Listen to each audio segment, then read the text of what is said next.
Ok. Bien, et ben donc nous allons pouvoir commencer. Écoutez, bienvenue aujourd'hui à ce qui est la première des petites conférences de l'OREM. Alors quand on dit petite conférence, ça veut dire que quelque part, il y aura sans doute des grandes conférences de l'OREM. Et donc pour cela, d'ores et déjà, avant de parler de ce qui nous réunit aujourd'hui, je vous donne rendez-vous au mois d'octobre pour d'autres conférences qui auront lieu sur une journée entière, a priori cette fois-ci. Donc, petite conférence de l'OREM. L'OREM, pour ceux qui ne le connaissent pas, c'est ce qu'on appelle un observatoire des sciences de l'univers. Le titre est assez ambitieux en tant que tel.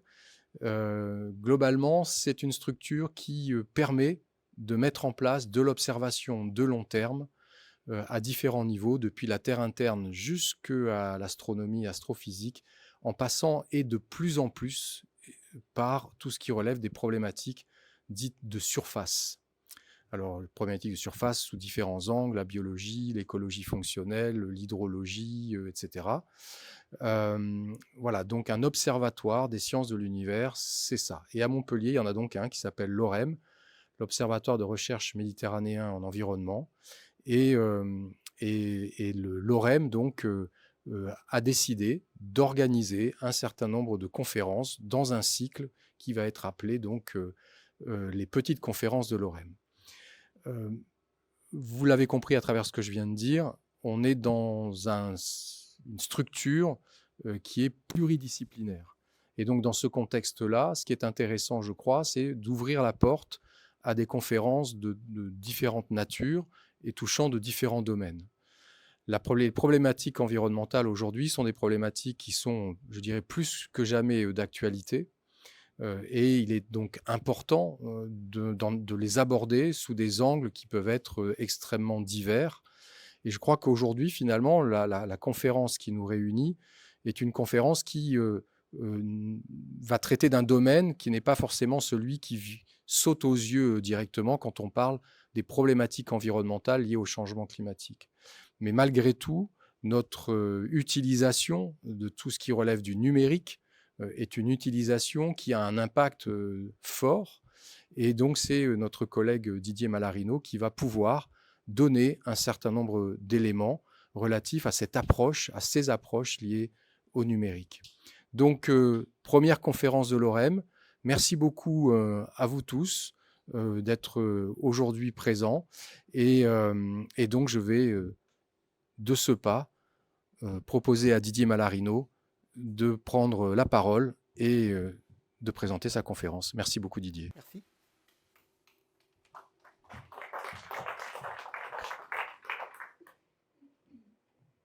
Bonjour à tous. Donc normalement, vous devrez, enfin, vous m'entendez parce que le micro marchait pas de toute façon. Donc ouais. Donc est-ce que vous m'entendez bien ou est-ce que vous préférez qu'on essaye de réparer le micro? Ça va? Ok. Donc je suis ici effectivement pour vous parler du numérique. Donc le titre initial c'était une société basée sur du sable. Petit clin d'œil à la production de silicium.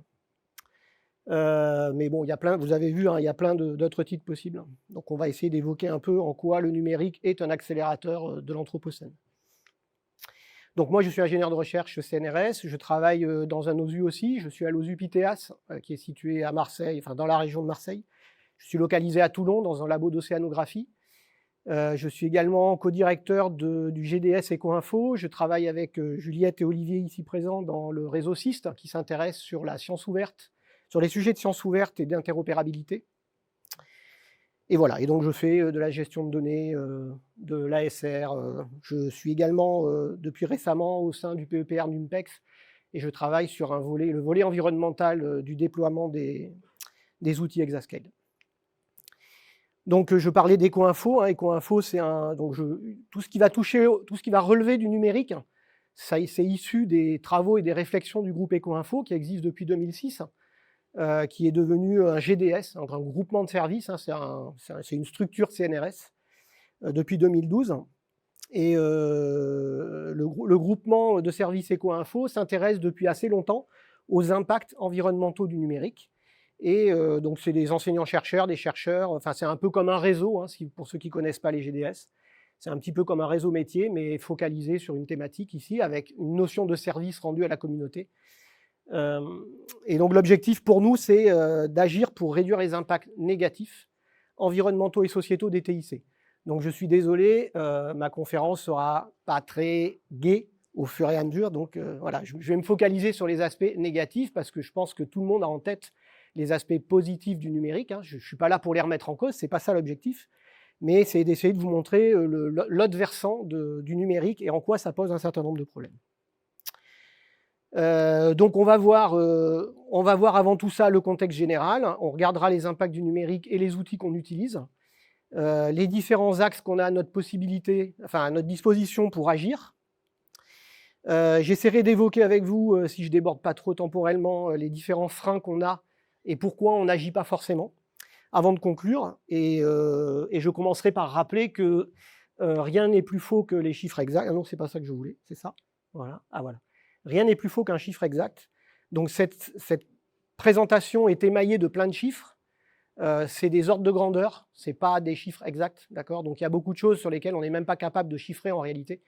Donc on n'est pas là pour discuter des chiffres exacts, on est là pour discuter des ordres de grandeur et des enjeux qu'on a autour de ces thématiques. Donc qui est familier avec l'Anthropocène ici? Qui connaît la notion d'Anthropocène? Ok. Donc l'Anthropocène, c'est en partie débattu sur la date de départ, on va dire. Donc c'est une notion qui a été proposée par Crutzen, un prix Nobel de chimie. Il a proposé à l'époque donc de nommer la nouvelle ère géologique dans laquelle nous étions l'Anthropocène. Donc l'Anthropocène, c'est l'ère pendant laquelle l'être humain modifie durablement son environnement. D'accord ? Donc ça veut dire que nous sommes capables aujourd'hui de modifier durablement l'environnement à l'échelle de la planète. Alors ce n'est pas vraiment nouveau, ça ne date pas d'aujourd'hui. Donc les débats sur le début de l'ère de l'Anthropocène, il y a des gens qui disent par exemple, à partir du moment où on s'est sédentarisé et où on a commencé à faire de l'agriculture, on a commencé à modifier notre environnement.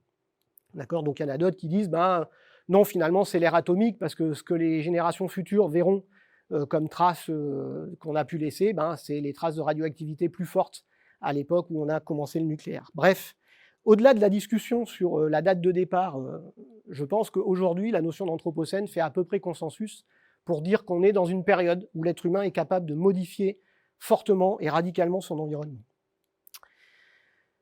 Donc, cette notion-là, en tout cas, elle permet de conceptualiser et de se rendre compte que depuis quelques années, en tout cas, on a mis en place un certain nombre de changements à l'échelle globale. Donc, au-delà des modifications locales, déforestation locale pour planter quelque chose, etc., on est actuellement dans une ère où on se rend compte que nous avons durablement modifié l'intégralité de la biosphère sur la planète. Alors, les causes sont humaines. Enfin, il n'y a personne aujourd'hui, je pense, qui doute, ou très peu de gens doutent aujourd'hui de la réalité de l'impact de l'homme sur l'environnement. Les causes sont alors partiellement liées à la population. Évidemment, plus on est nombreux, plus on va avoir de l'impact. C'est un peu réducteur parce que quand on commence à regarder un petit peu qui pollue vraiment, on se rend compte que tout le monde ne pollue pas de la même manière.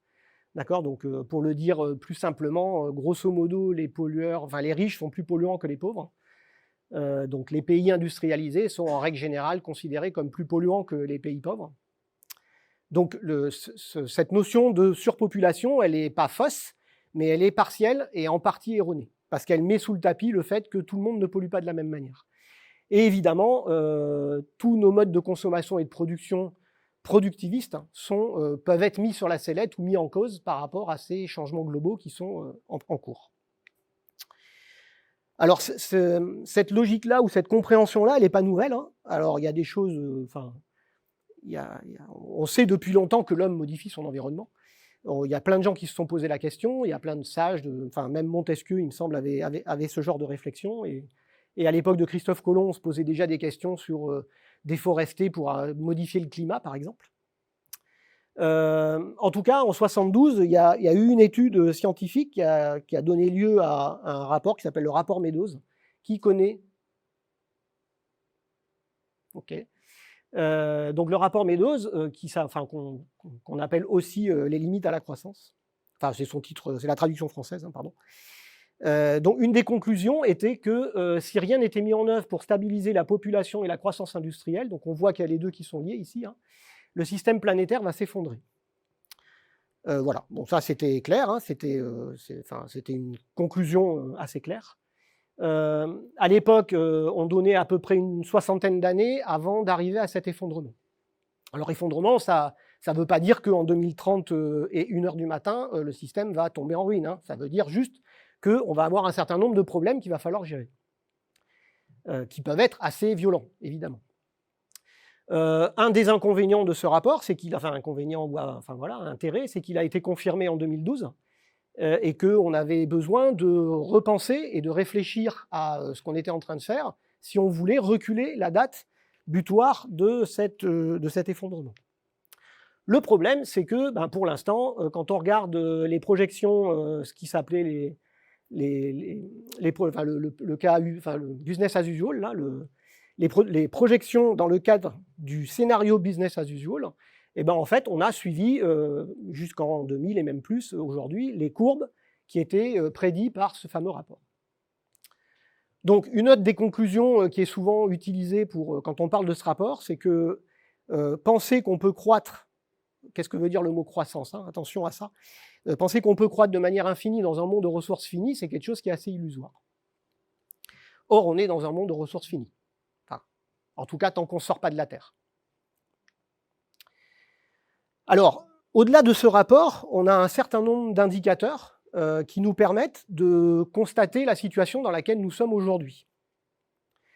Alors, il y a des indicateurs globaux, on va dire. Donc, le jour du dépassement, ici, par exemple, est ce qu'on appelle un indicateur global.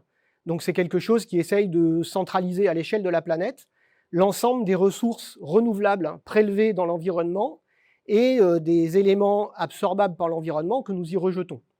D'accord ? Donc, quand on regarde à l'échelle planétaire, si on continue notre mode de vie, en moyenne, il faudrait 1,7 planètes pour soutenir le mode de vie que nous avons actuellement à l'échelle moyenne de la planète. D'accord ? Si on faisait tous comme un Indonésien, il faudrait une planète. Enfin, 1,05 ou quelque chose comme ça. Si on faisait tous comme un Qatari, il faudrait quasiment 2 planètes. D'accord ? Donc, en gros, voilà, vous avez à la fois une vision globale et on peut avoir des visions par pays. D'accord ? Donc, la France, on est à peu près par là. On a dépassé, on est ici, hein, voilà, pardon. On est ici, voilà. Au 7 mai, on a dépassé notre quota. Et donc, on vit à crédit depuis le mois de mai. Ça veut dire que si on a 10 000 € sur le compte et qu'on en reçoit 1000, mais qu'on en dépense 1005, voilà, il y a un moment donné où on n'a plus de sous, quoi. Enfin, voilà, on va vivre à crédit, on aura épuisé le capital. On a des indicateurs plus généraux, plus sectoriels, pardon, qui ont été mis en place par Rockstrom et Hall, comme on dit, et Stéphane aussi, là. Donc ces indicateurs essayent de regarder en fonction d'un secteur particulier, comme le changement climatique, par exemple, l'ozone, l'acidification de l'océan, les cycles de l'eau. D'accord ? On essaye de regarder en fonction de chaque secteur où on en est par rapport à ce qu'on va estimer être des frontières ou des limites qu'il vaudrait mieux éviter de franchir pour rester dans une zone sûre pour l'humanité. On parle juste de rester dans un endroit où l'être humain peut se développer de façon agréable, entre guillemets. Donc là, quand on regarde ça sous cet angle-là, en fait, on a 6 limites sur les 9 qui sont déjà dépassées. D'accord ? Donc les 6, la plupart sont connus, hein, changement climatique, extinction d'espèces avec la biodiversité, les pollutions chimiques qui ont été dépassées en janvier 2022, tout ce qui touche à la destruction des sols et des habitats avec la déforestation et l'artificialisation des sols, la modification des cycles biogéochimiques hein, avec l'introduction d'azote ou les produits qu'on utilise en agriculture notamment. Et en avril 2022, on a aussi dépassé, la frontière sur le cycle de l'eau douce, ou ce qu'ils appellent l'eau bleue, qui est l'eau de surface. D'accord ? Donc ça ne concerne pas encore les eaux océaniques et les eaux profondes, mais tout ce qui est cycle de l'eau en surface, on a dépassé les limites d'un cycle, d'une zone confortable ou sûre. Voilà, ça c'est les indicateurs généraux hein, qui sont indiqués dans les études scientifiques aujourd'hui. Donc ces fameux indicateurs là, hein, ce petit graphique là, il peut se représenter d'autres manières. Notamment, on peut y intégrer aussi ce qu'on appelle le plancher social. Et vous voyez, vous avez ici un espace juste et sûr pour l'économie, enfin pour l'humanité, avec à la fois une économie qui respecte, enfin un système économique, politique, etc., qui va respecter la santé, une équité sociale, un revenu et le travail, etc. D'accord ? Si vous commencez à aller dans le rouge là-dedans, c'est pas bon non plus. Et puis la partie externe, on va dire, entre guillemets, bien qu'on fasse partie on n'est pas à côté, hein, on fait partie de la biosphère. Mais bon, on a tendance à considérer malheureusement ça comme l'environnement et nous, alors qu'en vrai, c'est un ensemble.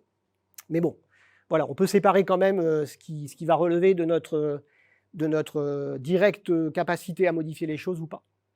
Donc voilà, donc on a d'autres façons de représenter ces indicateurs et on voit que de toute façon, même sur la partie sociale, on a beaucoup de choses qui sont en dégradation ou pas en tout cas dans une zone sûre. Le dernier indicateur global dont je vais vous parler, c'est ce qu'on appelle la grande accélération. Donc c'est une autre façon, encore une fois, de présenter les choses.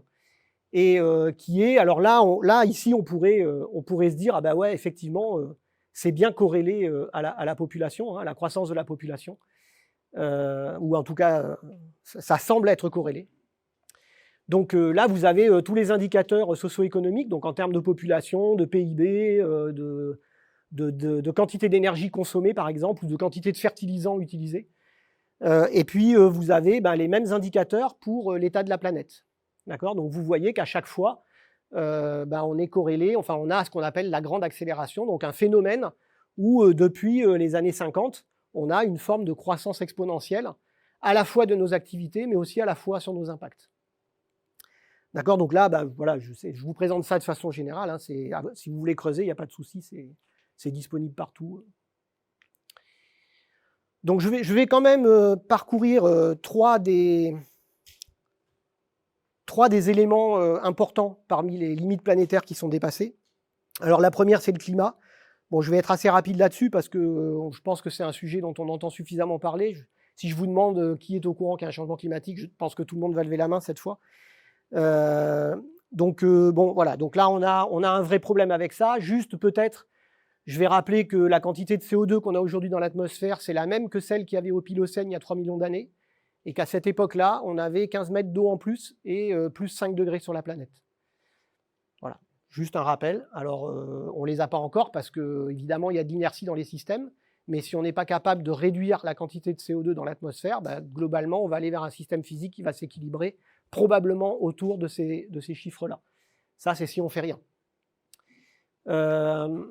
Il y a un autre élément dont on parle assez peu, donc je voulais quand même le citer.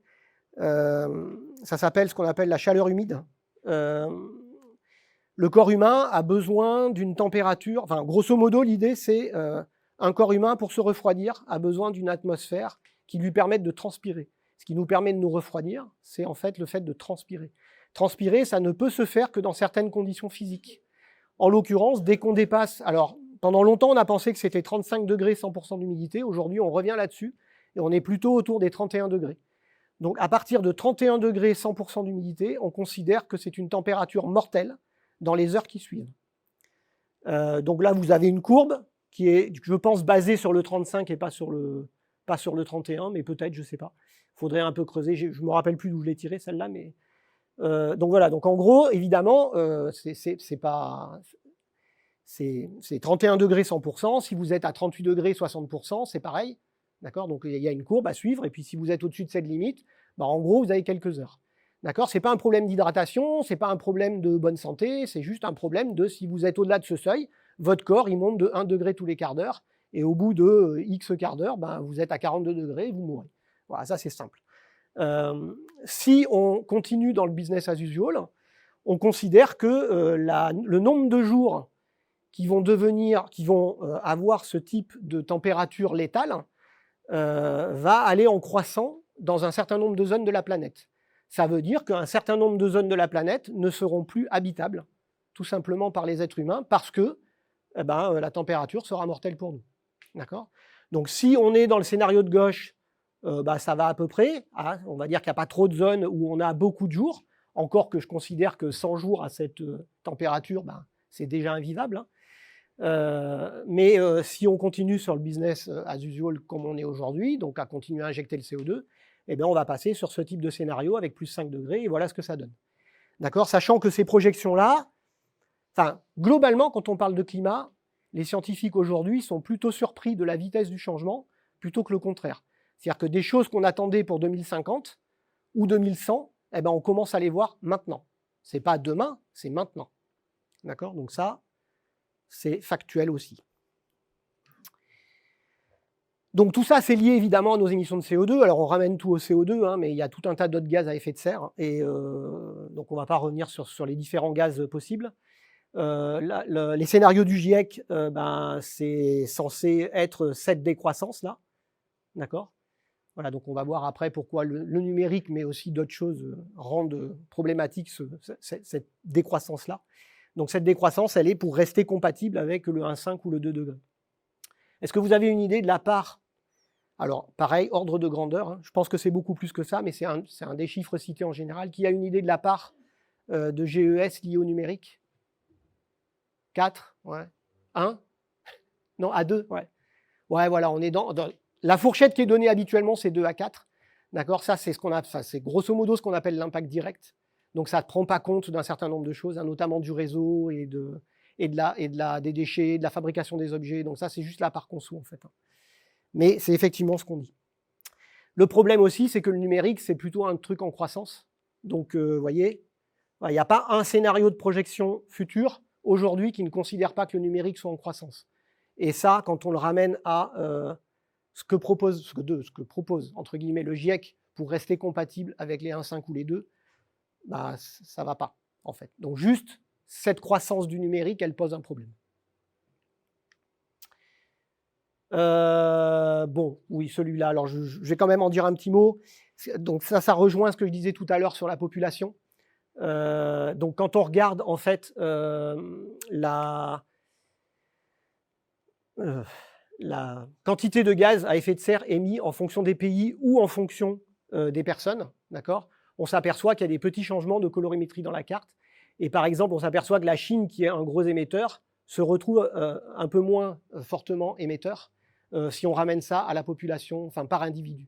Donc ça, c'est juste pour montrer que le problème de la quantité de personnes n'est pas forcément directement le critère qui nous pose un problème quand on parle de CO2. Même si ça intervient. Hein. Si on était plus que 100 millions, ça serait bien. Mais s'il y a 100 millions d'Elon Musk, c'est peut-être pas la solution non plus, quoi.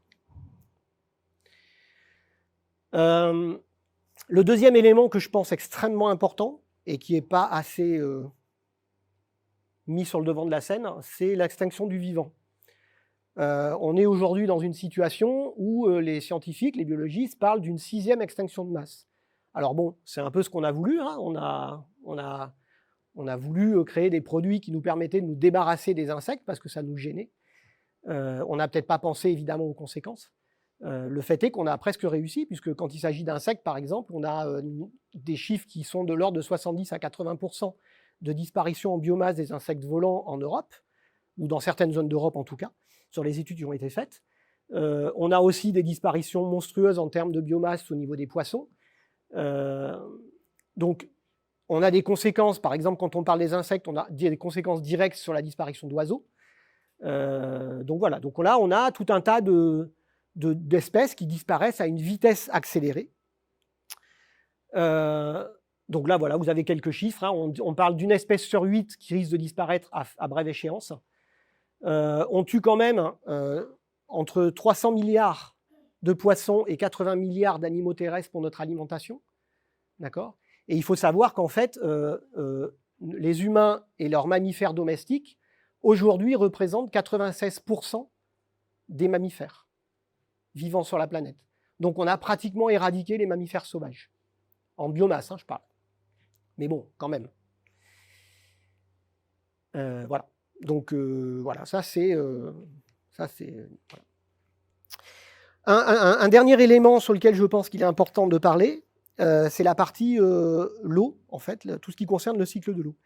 Donc on a On a également énormément perturbé le cycle de l'eau à l'échelle de la planète. Donc, on a les problématiques liées au changement climatique qui introduisent une montée du niveau des eaux, des modifications dans les courants océaniques aussi. On a en ce moment, par exemple, une canicule océanique au nord de l'Écosse, donc dans des zones extrêmement poissonneuses, dans lesquelles sont élevés les poissons, par exemple, aujourd'hui, enfin les saumons, etc., qu'on consomme. La température risque de conduire en fait les poissons à migrer de ces zones et à se déplacer vers des zones plus propices, créer des problématiques de bactéries ou d'algues qui se développent dans des zones qui n'avaient jamais connu ce type de choses. Donc on avait eu ça l'année dernière en Méditerranée, puisqu'on est monté à 30 degrés ou je ne sais plus combien, et donc là on a quelque chose de cet ordre actuellement dans les mers du Nord. Donc on a donc les problématiques d'accélération de la montée des eaux, on a tout ce qui touche à la fonte des glaces, j'en parlais tout à l'heure, il faut savoir par exemple que toute notre agriculture et toute notre haute surface, elle est quand même liée à l'équilibre entre les neiges et glaces qui sont disponibles dans les massifs montagneux et qui nous alimentent. Il n'y a pas que les nappes phréatiques, hein. Il y a aussi toute l'haute surface qui est, par exemple, dans la région PACA, on est complètement dépendant des écrins et des glaciers des écrins pour avoir de l'eau potable toute l'année, puisque c'est la Durance et le Verdon qui nous amènent de l'eau. Et le jour où il n'y aura plus de glaciers, c'est-à-dire malheureusement un peu trop rapidement à notre goût, puisque là aussi, en montagne, on s'est aperçu que le réchauffement était 4 fois plus rapide qu'en plaine. Donc, voilà, une fois ces glaciers disparus, on va avoir un problème d'alimentation en eau. On l'a vu dans les Pyrénées il n'y a pas longtemps ici. Et puis ici, vous êtes concernés, je pense, par ce genre de sécheresse aussi. Mais pas que, hein, c'est un peu partout. Et ça n'est pas qu'ailleurs, c'est aussi en France. Voilà. Donc, évidemment, la même chose, on retrouve la même chose sur les glaces polaires. Donc, en France, on se rend compte qu'il y a... Alors, j'ai cité un ou deux... J'ai aussi cité un petit exemple, là, parce que le Gap, c'est une région que j'aime bien. Donc, j'ai découvert il n'y a pas longtemps, par exemple, les Gapençais et les gens du Champsaur se battent pour l'eau du Drac. Donc, bon, c'est pas nouveau, hein, mais ça devient d'autant plus critique que, par exemple, on a vu que Serponçon a été pendant plus d'un an très en dessous de ses niveaux historiques. Et donc, voilà, on voit par exemple que ce genre de choses commence à devenir en France des éléments importants. Voilà. Bon. Donc, j'ai fait le tour un petit peu des éléments que j'avais envie de vous présenter pour vous rappeler les raisons pour lesquelles on va se préoccuper des impacts du numérique. Parce qu'en réalité, s'il n'y avait pas ça, on n'aurait pas à se préoccuper de nos impacts.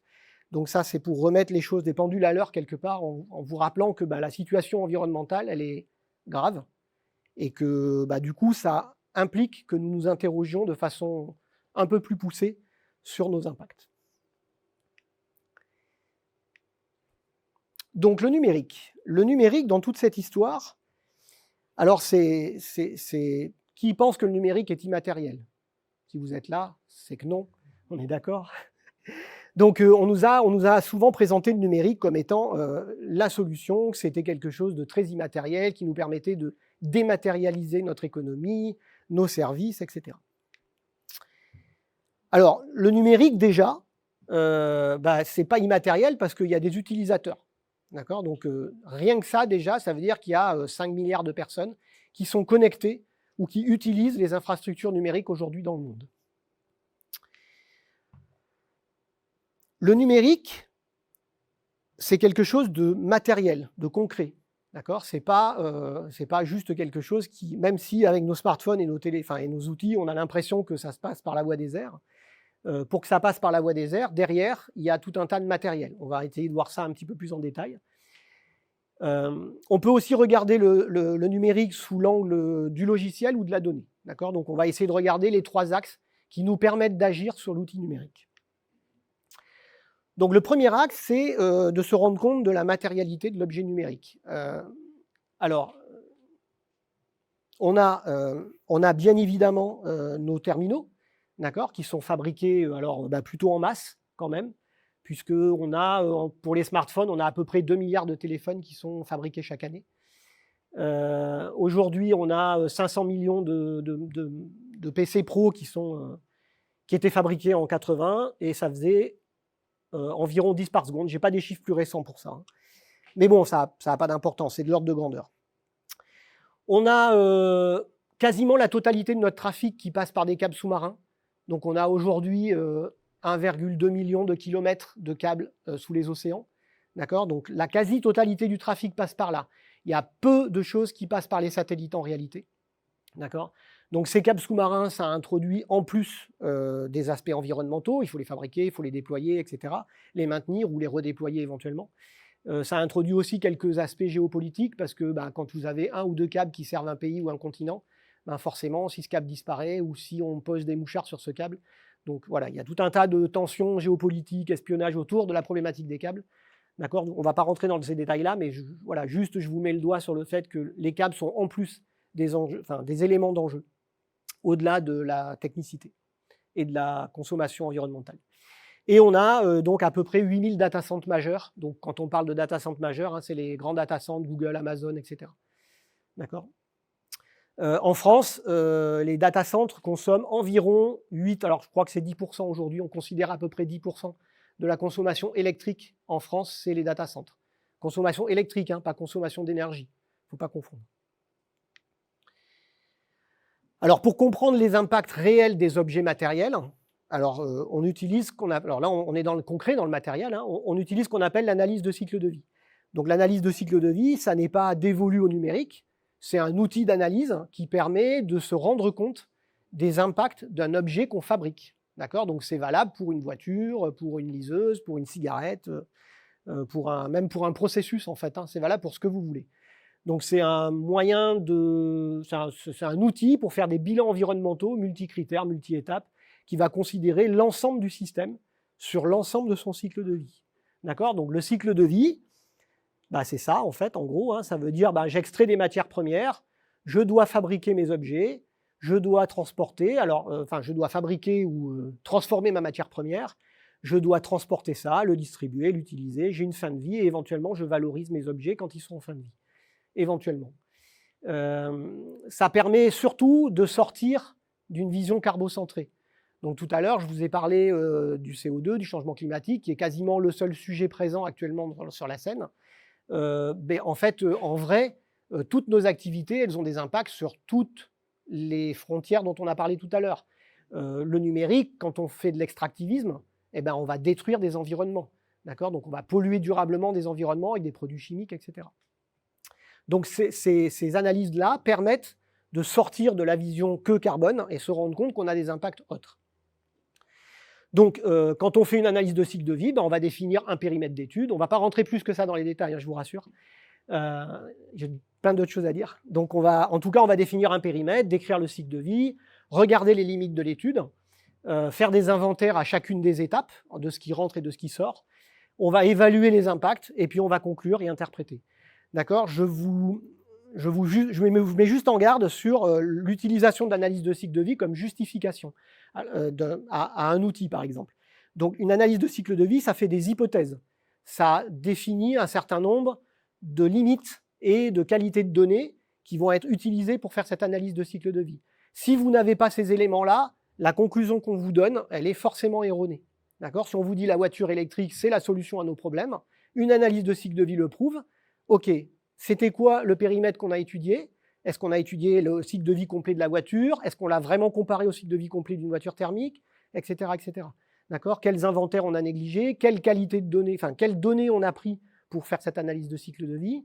Quelles limites on avait dans notre étude? Donc si on n'a pas ces éléments-là, juste entendre dire on a dit que ça consommait moins de tonnes que machin, vous ne pouvez pas y croire. D'accord? Vous ne devez pas y croire. Vous devez avoir les éléments qui manquent, c'est-à-dire tout ce qui tourne autour de comment on a fait cette analyse de cycle de vie. Bon, voilà, ça c'était juste pour la mise en garde par rapport à la CV. Donc, dans le cadre du numérique, en fait, on a des outils qui sont extrêmement consommateurs de ressources. Il faut savoir qu'un smartphone, aujourd'hui, ça contient une 70 matériaux, pratiquement. Donc, une soixantaine de métaux, plus du verre, de la céramique, des matériaux issus du pétrole, plein de choses, en fait, très différentes. Pour avoir l'intégralité de ces matériaux, en fait, on a, tout le long du cycle de vie, on va avoir des impacts. Alors là, je vais essayer de détailler un petit peu plus les impacts qu'on peut rencontrer au niveau de chacune de ces étapes. Alors, la première étape, qui est probablement une des plus impactantes, mais pas que, les autres ont aussi d'autres types d'impacts, c'est la partie extractive. Alors, le numérique n'est évidemment pas le seul à nécessiter des matériaux, il n'y a pas de doute là-dessus. mais il nécessite un certain nombre de matériaux particuliers qui nécessitent beaucoup d'énergie pour les extraire. Alors de l'énergie évidemment fossile, puisque aujourd'hui c'est la seule chose qu'on sait faire. Donc si on est capable de faire des mines comme ça à ciel ouvert et qu'on n'utilise plus de bois pour faire des étais, ben c'est parce qu'on a des machines qui font plusieurs dizaines de mètres de haut et qui sont capables de creuser les collines pour aller chercher les matériaux. D'accord ? Donc on utilise évidemment beaucoup d'énergie fossile pour aller extraire les matériaux dans des machines. On va utiliser beaucoup de produits chimiques pour séparer les matériaux, encore beaucoup d'énergie pour pouvoir broyer la roche et pour pouvoir séparer les matériaux. Donc une fois qu'on a fait ce genre de choses, ça c'est dans les mines plutôt industrielles, on a aussi des situations où on a des exploitations d'enfants, notamment au Congo et sur l'extraction du cobalt. Bon, ça, je ne vous apprends rien, hein, c'est des choses qui sont plutôt connues. Et évidemment, autour de ces ressources, des conflits armés, parce que comme c'est des choses qui rapportent de l'argent, il y a des gens qui essayent de récupérer le cobalt qui peut être extrait, ou d'autres matériaux, hein, peu importe. Et on a également besoin d'énormément d'eau. Alors là, on n'a pas besoin d'une eau particulièrement propre, mais en tout cas, quand elle sort de son utilisation, elle est particulièrement sale. Voilà. Donc ça, c'est grosso modo les différents impacts qu'on peut avoir, donc des pollutions chimiques, de l'exploitation d'êtres humains et notamment d'enfants, des conflits et des pollutions, de l'eau, mais aussi des environnements locaux autour de la mine. Mais ça va un peu plus loin parce que quand on pollue les eaux de surface ou les eaux des nappes phréatiques, évidemment, ça va en général un peu plus loin que le local pur autour de la mine.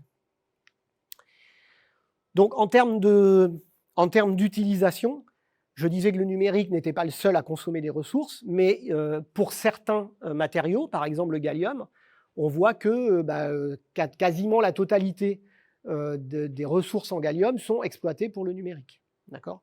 Donc là, je n'ai pas le ratio de ce que ça représente en termes de pollution au niveau des mines, mais bon, on pourrait aller creuser un peu plus.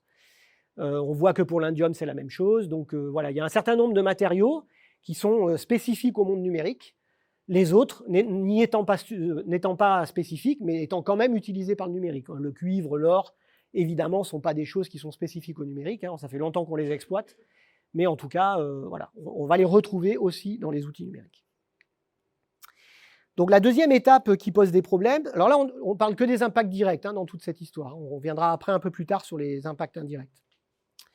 La deuxième étape un peu importante, c'est tout ce qui touche au transport. Donc, alors, les phases de transport, il y en a plein. Il y en a pour les matériaux bruts, il y en a pour les matériaux transformés, il va y en avoir pour les objets qu'on a fabriqués, et il va y en avoir pour les objets en fin de vie. D'accord ? Donc, on va retrouver des problématiques de transport à plusieurs étapes du cycle de vie en réalité. Donc, évidemment, ça va se faire en fonction de l'étape où on en est, par bateau, par avion ou par transport routier. Donc, je ne vais pas vous apprendre les différents impacts de ces types de transport, à part le bateau où on a tendance à penser que c'est plutôt bien. Alors qu'en vrai, il y a des problématiques de fuel lourd. Ce qu'on met dans les bateaux, c'est ce qu'on fait de pire dans les raffineries. Donc, c'est en gros les déchets des raffineries qui sont brûlés dedans. Donc, ça, effectivement, c'est le ratio quantité de matériaux transportés par rapport à la quantité de CO2 émise est assez favorable au transport bateau. Mais il y a d'autres pollutions qui interviennent. On a également les problèmes de bruit marin par rapport aux mammifères marins. Et on a aussi tout ce qui touche au déplacement de masse d'eau avec des espèces invasives. Et quand on voit les problématiques de réchauffement des masses d'eau, on peut se retrouver très rapidement à déplacer des espèces qui vont se trouver très bien dans le nouvel environnement et éradiquer d'autres espèces locales ou en tout cas créer des problèmes à cause de ces déplacements d'eau. Donc ces déplacements d'eau, ils sont juste dus au fait que les bateaux, quand ils équilibrent leur chargement, en fait, ils chargent des grandes quantités d'eau qu'ils transportent et ils les relâchent à d'autres endroits en fait, sur la planète une fois qu'ils déchargent, par exemple. On a tout un tas d'impacts liés à la fabrication. Donc là, je ne vais pas rentrer non plus pas trop rentrer dans les impacts sociaux. On sait, vous avez peut-être déjà suivi ce qui s'est passé avec des entreprises comme Foxconn qui ont été mis sur la sellette pour les suicides qu'ils avaient. Et donc, ils ont mis en place des filets anti-suicides.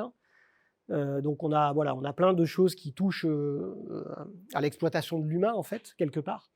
Et on a aussi plein de choses qui touchent au moment de la fabrication à la consommation de produits chimiques et à nouveau d'eau, notamment dans le cadre du numérique, parce qu'on a besoin, pour fabriquer des puces, on a besoin d'une eau extrêmement pure et en grande quantité, et beaucoup de produits chimiques. Donc pour fabriquer par exemple 1 kg de wafer, il va falloir 280 kg de produits chimiques, et 3 mégawattheures d'électricité. Et pour un seul wafer, il faut 8000 litres d'eau. Donc un wafer, c'est ça, hein, c'est ce truc-là. Là. Voilà, c'est les disques de silicium, les tranches de silicium qui sont issues du processus de fabrication des puces électroniques. Donc c'est des tubes en fait, de silicium qui sont découpés en tranches fines. Et sur chaque tranche, on va graver en fait, les microprocesseurs. Donc ces éléments de fabrication sont extrêmement coûteux environnementalement parlant.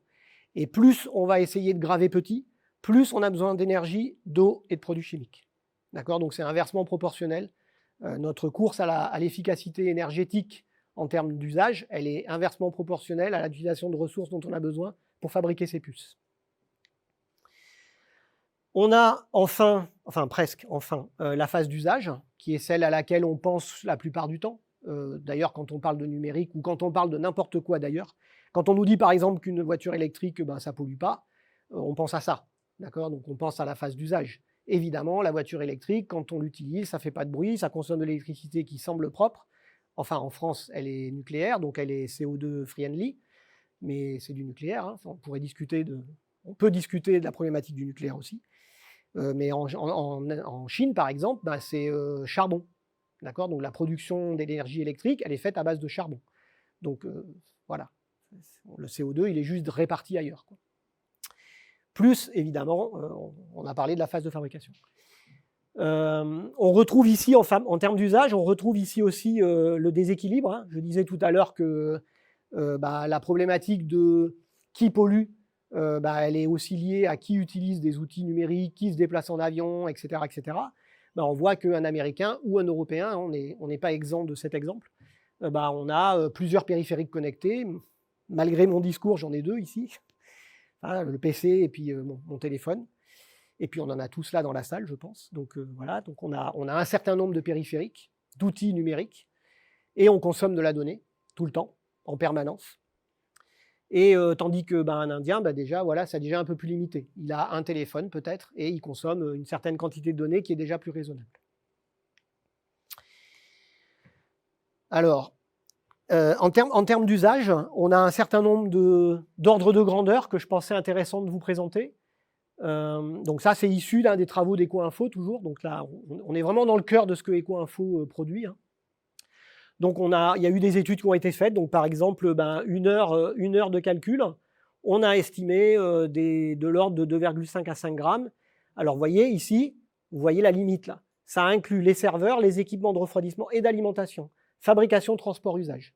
Donc il n'y a pas la fin de vie, il n'y a pas l'extraction des matériaux, d'accord ? Ça n'inclut que ces éléments-là. Et ça a été fait, alors je ne sais plus où, au Genesee, ou je ne sais pas où ça a été fait, ou peu importe le centre, ça a été fait dans un centre donné.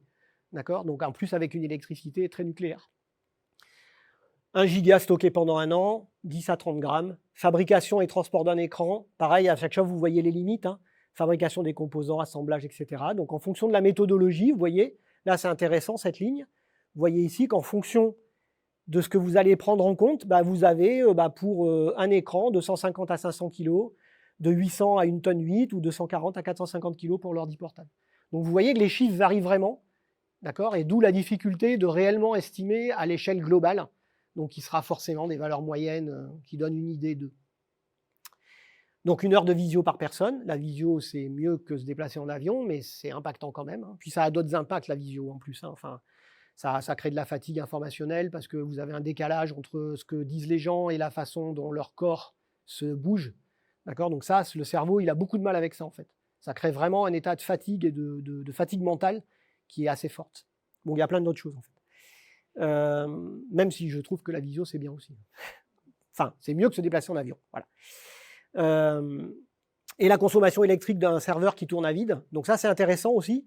Ça vous montre qu'un serveur qui tourne sans rien faire, c'est à peu près 50% de sa charge maximale. D'accord ? Donc si vous avez des... Ça, c'est vraiment un truc... on ne laisse pas tourner un serveur à vide, quoi. D'où un des grands intérêts de la virtualisation. C'est-à-dire on peut optimiser vraiment notre façon d'utiliser les outils numériques en utilisant de la virtualisation. Le dernier slide sur la partie... non, pas le dernier. Sur la partie usage, oui.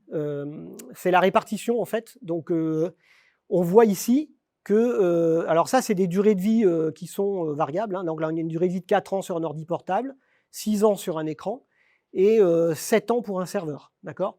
Donc on voit en tout cas ici que la répartition entre la partie usage et la partie serveur, et plus votre matériel va durer, plus va être grande l'impact en phase d'usage. D'accord ? Donc un des facteurs clés à mettre en place pour optimiser le fait qu'on ait fabriqué un objet et que son impact ne soit presque plus que de la phase d'usage, c'est de faire durer votre objet. D'accord ? Donc ça, c'est une des conclusions de ce slide. Et vous avez des éléments de comparaison avec un aller-retour, 1 an de chauffage, voilà, par rapport à la durée de vie d'un matériel informatique, par exemple. Bon, je vous laisserai regarder plus tranquillement ces slides. Donc en termes de D3E, donc là on arrive sur la fin de vie de nos objets. Quand on a fait durer notre objet le plus longtemps possible, il arrive un moment quand même malgré tout où il va falloir en faire quelque chose. Il est plus possible de s'en servir. Donc ça représente à l'échelle mondiale, ça représente 50 millions de tonnes à peu près actuellement, avec une projection qui va en croissant évidemment, hein, comme notre production, c'est corrélé. Le problème de cette croissance, c'est que seule une toute petite partie à l'échelle mondiale, là c'est des chiffres à l'échelle mondiale, hein, seule une toute petite partie en fait de ces déchets reviennent dans le circuit, enfin en tout cas sont pas recyclés, sont récoltés, c'est pas le mot mais ça ne me revient pas, donc sont récoltés, d'accord, donc 17% à l'échelle mondiale, 82% de ces objets, on ne sait pas où ils vont. En France, on n'est pas loin des 50% de récolte, d'accord. Sur ces 50% de matériel récolté en France, on a 75% qui partent en recyclage. Et sur ce matériel recyclé, sur les 60 matériaux ou 70 matériaux dont j'ai parlé tout à l'heure, au mieux, on en récupère une vingtaine. Et il n'y a qu'une usine en Europe qui est capable de faire ça. D'accord ? Donc ça vous donne une petite idée de ce qu'on n'est pas capable de recycler aujourd'hui. Sachant qu'on ne sera probablement jamais capable, parce qu'en vrai, aller extraire des matériaux qui sont de l'ordre de quelques atomes ou de quelques milliards d'atomes, je ne sais pas comment le dire, mais voilà, de quelques particules présentes dans un téléphone, mais en fait, on ne sait pas faire, quoi, en vrai. On a une partie qui est réutilisée, ça c'est bien. Une partie qui est brûlée. J'aime pas le terme de valorisation énergétique, mais bon, voilà, c'est ce qu'on sait en faire aujourd'hui. Donc on le brûle tout simplement. Et une partie qui est éliminée directement. Donc soit dans des décharges, si ce n'est pas des produits toxiques, ça peut être par exemple broyé et mis dans les substrats sous les routes. D'accord ? Et ça accompagne d'ailleurs les cendres qui sortent de la valorisation énergétique souvent. Donc une partie de la fin là finit en finale sous les routes pour servir de substrat ou de remblai en fait sous les routes. Et le reste, on ne sait pas ce que ça devient. Enfin, on ne sait pas ce que ça devient. Si, grosso modo, ça entretient une filière qui fait de l'argent sur les produits, en vendant en masse, en fait, en quantité importante les matériaux qui partent dans des bateaux et qui vont on ne dit plus le tiers-monde, mais enfin dans les pays d'Afrique. Avant, ça partait en Asie. L'Asie récupérait beaucoup en fait des poubelles de l'Occident technologique. Et la Chine a décidé, enfin la Chine surtout, a décidé d'arrêter ça. Et donc du coup, on se retrouve avec une grande partie de ces matériels qui partent en Afrique. Donc la plus connue, c'est, je ne sais pas le dire, Ganagobi, la décharge d'Anagobi au Ghana. C'est une des plus connues, donc c'est plusieurs centaines ou dizaines de kilomètres carrés avec des déchets, des montagnes de déchets en fait, et des enfants qui en fait essayent de récupérer un maximum de choses pour les vendre quelques dollars. Donc voilà, ça c'est l'ensemble. Voilà, donc là, ce slide-là vous résume l'ensemble de ce qu'on vient de discuter, donc des impacts directs des outils numériques. Alors, encore une fois, je vous ai parlé des outils numériques, mais quelque part, vous devez bien comprendre qu'il n'y a pas que le numérique qui produit ces effets-là. Hein. Le numérique a des spécificités là-dedans, on l'a vu, mais il n'y a pas que lui qui est concerné par ce type de problème. Alors, par rapport à tout ce qu'on a vu, on a quand même des capacités d'action. Ça c'est ce que j'appelle les actions de premier niveau. Alors la première, évidemment, c'est de ne pas produire et consommer. Tout ce qu'on ne produit pas et qu'on ne consomme pas, ça ne polluera pas. L'idée, c'est aussi de faire en sorte qu'on offre des services qui soient le service dont on a besoin et pas la boîte à outils qui fait tout. D'accord ? Ça veut dire aussi peut-être bien dimensionner son matériel. Une des erreurs peut-être qui est souvent faite, c'est de dire ah ben je vais faire des économies, je vais acheter un matériel. Je ne veux pas pousser à la consommation de matériel haut de gamme, hein, c'est pas ça l'idée. Mais en tout cas, c'est de pas penser que de prendre un matériel bas de gamme, enfin bas de gamme, c'est pas le bon mot, mais mal dimensionné ou sous-dimensionné, va être un bon calcul. C'est pas un bon calcul environnemental parce que l'écart environnemental entre quelque chose qui est bien dimensionné et quelque chose qui ne l'est pas, eh ben en fait l'écart est très faible. Produire 16 gigas de mémoire ou 32, il n'y a pas beaucoup d'écart hein, sur le bilan final. D'accord ? Par contre, si vous avez 32 gigas et le bon processeur et le bon disque, ben cette machine, vous allez pouvoir la faire durer 10 ans. Si vous mettez aujourd'hui 8 gigas à une machine et un processeur trop faible, ben le prochain Windows, votre machine, vous la jetterez. D'accord ? Donc c'est ça l'idée qui est derrière le bien dimensionné. On va faire durer son matériel, on va le mutualiser, on va le réutiliser. Hein. Il ne faut pas avoir honte de donner à des doctorants ou à n'importe qui d'ailleurs qui arrive dans le labo, une machine qui a déjà servi 2 ans, ce n'est pas une honte, au contraire, c'est un bon usage du matériel. Et puis on fera attention aux critères d'achat responsable. On a de la chance dans l'enseignement supérieur à la recherche, on a ce qu'on appelle le marché Matinfo, et Matinfo nous aide à garantir ces critères d'achat responsable. D'accord ? Donc on a des origines qui sont tracées avec des normes, etc. Et Ecoinfo est impliqué dans le marché Matinfo. Enfin, des membres d'Ecoinfo sont impliqués dans le marché Matinfo et chaque 4 ans ou 5 ans, on pousse les constructeurs à rajouter des nouvelles normes, à respecter de mieux en mieux les critères éco-responsables qu'on pense justes. Il y a tout ce qui touche à l'open hardware aussi, donc qui pourrait apporter des solutions, qui est encore très balbutiant. Les éléments de standardisation, évidemment. Tout ce qui touche à la standardisation, ça évite la multiplication du matériel. Et puis le recyclage, on l'a vu. Donc ça aussi, dans Matinfo, si vous avez du matériel à recycler, Matinfo vient vous le chercher. C'est gratos, à partir d'une palette de 500 kg. Ils viennent le chercher sur place et ils l'emportent dans la fameuse usine dont je parlais tout à l'heure, Umicore, qui vous garantit la meilleure capacité de recyclage. Donc je vais rapidement passer sur les impacts directs du logiciel et de la donnée, avant de parler un petit peu des impacts indirects, parce que le temps passe. Je ne vois pas l'heure. Ah oui, quand même. Alors, le logiciel, le deuxième axe d'intérêt qu'on peut avoir sur le numérique, c'est de s'interroger sur les aspects logiciels. Le logiciel, il est directement lié, en fait, à votre consommation d'énergie, aux performances et à la course matérielle dont vous allez avoir besoin. Si le logiciel n'a pas été correctement pensé, correctement développé, correctement conçu, vous allez forcément avoir de la consommation, des besoins de performance, etc. Donc, il y a un lien direct avec le logiciel qui est la brique indispensable pour faire fonctionner un objet numérique qui sinon ne serait effectivement qu'une brique inutile. D'accord ?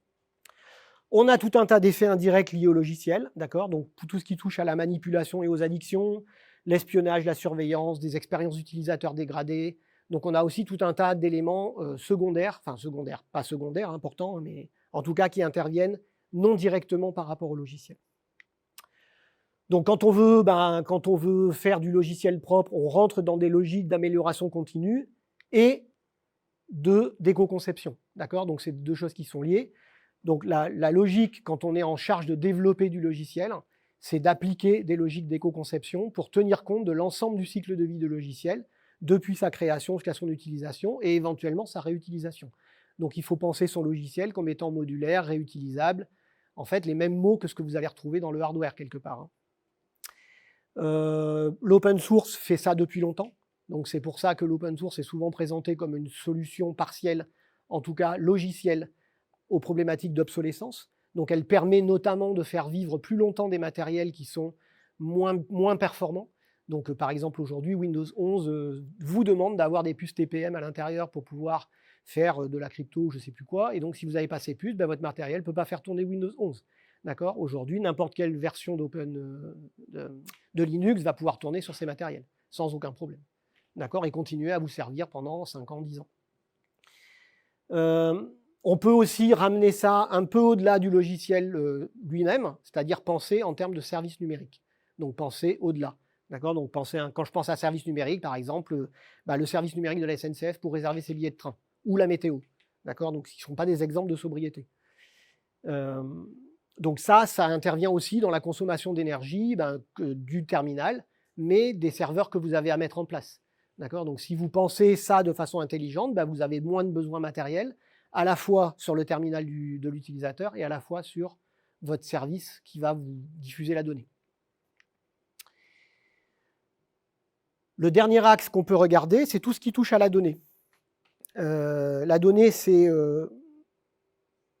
vraiment l'aspect le plus immatériel de la situation. Bon, le logiciel aussi, hein, c'est pas non plus un objet que je peux toucher, à part quand c'est gravé sur un CD. Mais la donnée, c'est la raison d'être de l'existence du numérique. C'est parce qu'on manipule de la donnée, c'est parce qu'on est nous-mêmes en fait des machines à traiter de la donnée. J'aime pas le mot machine, mais vous m'avez compris. Qu'on a en fait créé les ordinateurs parce que ça nous aide à manipuler le flot de données, le flot d'informations autour de nous. Donc c'est pour pouvoir traiter ces données qui sont précieuses. Quand on a, alors si on reste dans l'environnement et dans l'OSU, enfin dans les OSU, dans l'observation, voilà, la donnée qu'on récolte, c'est quelque chose qui est précieux, qui est unique. Une température à un moment donné, si vous ne la prenez pas maintenant, vous ne l'aurez pas demain, celle de maintenant. C'est maintenant ou jamais. Voilà, donc il y a tout un tas de choses. Alors je parle d'une température, mais c'est valable pour plein d'autres choses. Tout ce qui a été pris dans le passé, c'est précieux. Donc c'est utile parce qu'on s'en sert pour faire des choses. La donnée brute, c'est quelque chose qui est inutilisable. Donc on va avoir tendance à avoir besoin de rajouter des métadonnées, donc de rajouter encore des données à nos données brutes pour pouvoir en faire vraiment quelque chose. Et l'acquisition de ces données, elle a un coût. Elle a un coût financier et elle a un coût environnemental, surtout. Envoyer des satellites, déplacer des bateaux, même mettre des instruments, ça a un coût environnemental, au-delà du coût financier. D'accord? Donc, une des raisons importantes d'être attentif à nos données, c'est justement pas rentabiliser, mais de justifier, enfin de faire attention à ce coût qui a déjà eu lieu. Et c'est l'exploitation des données qui crée de la richesse.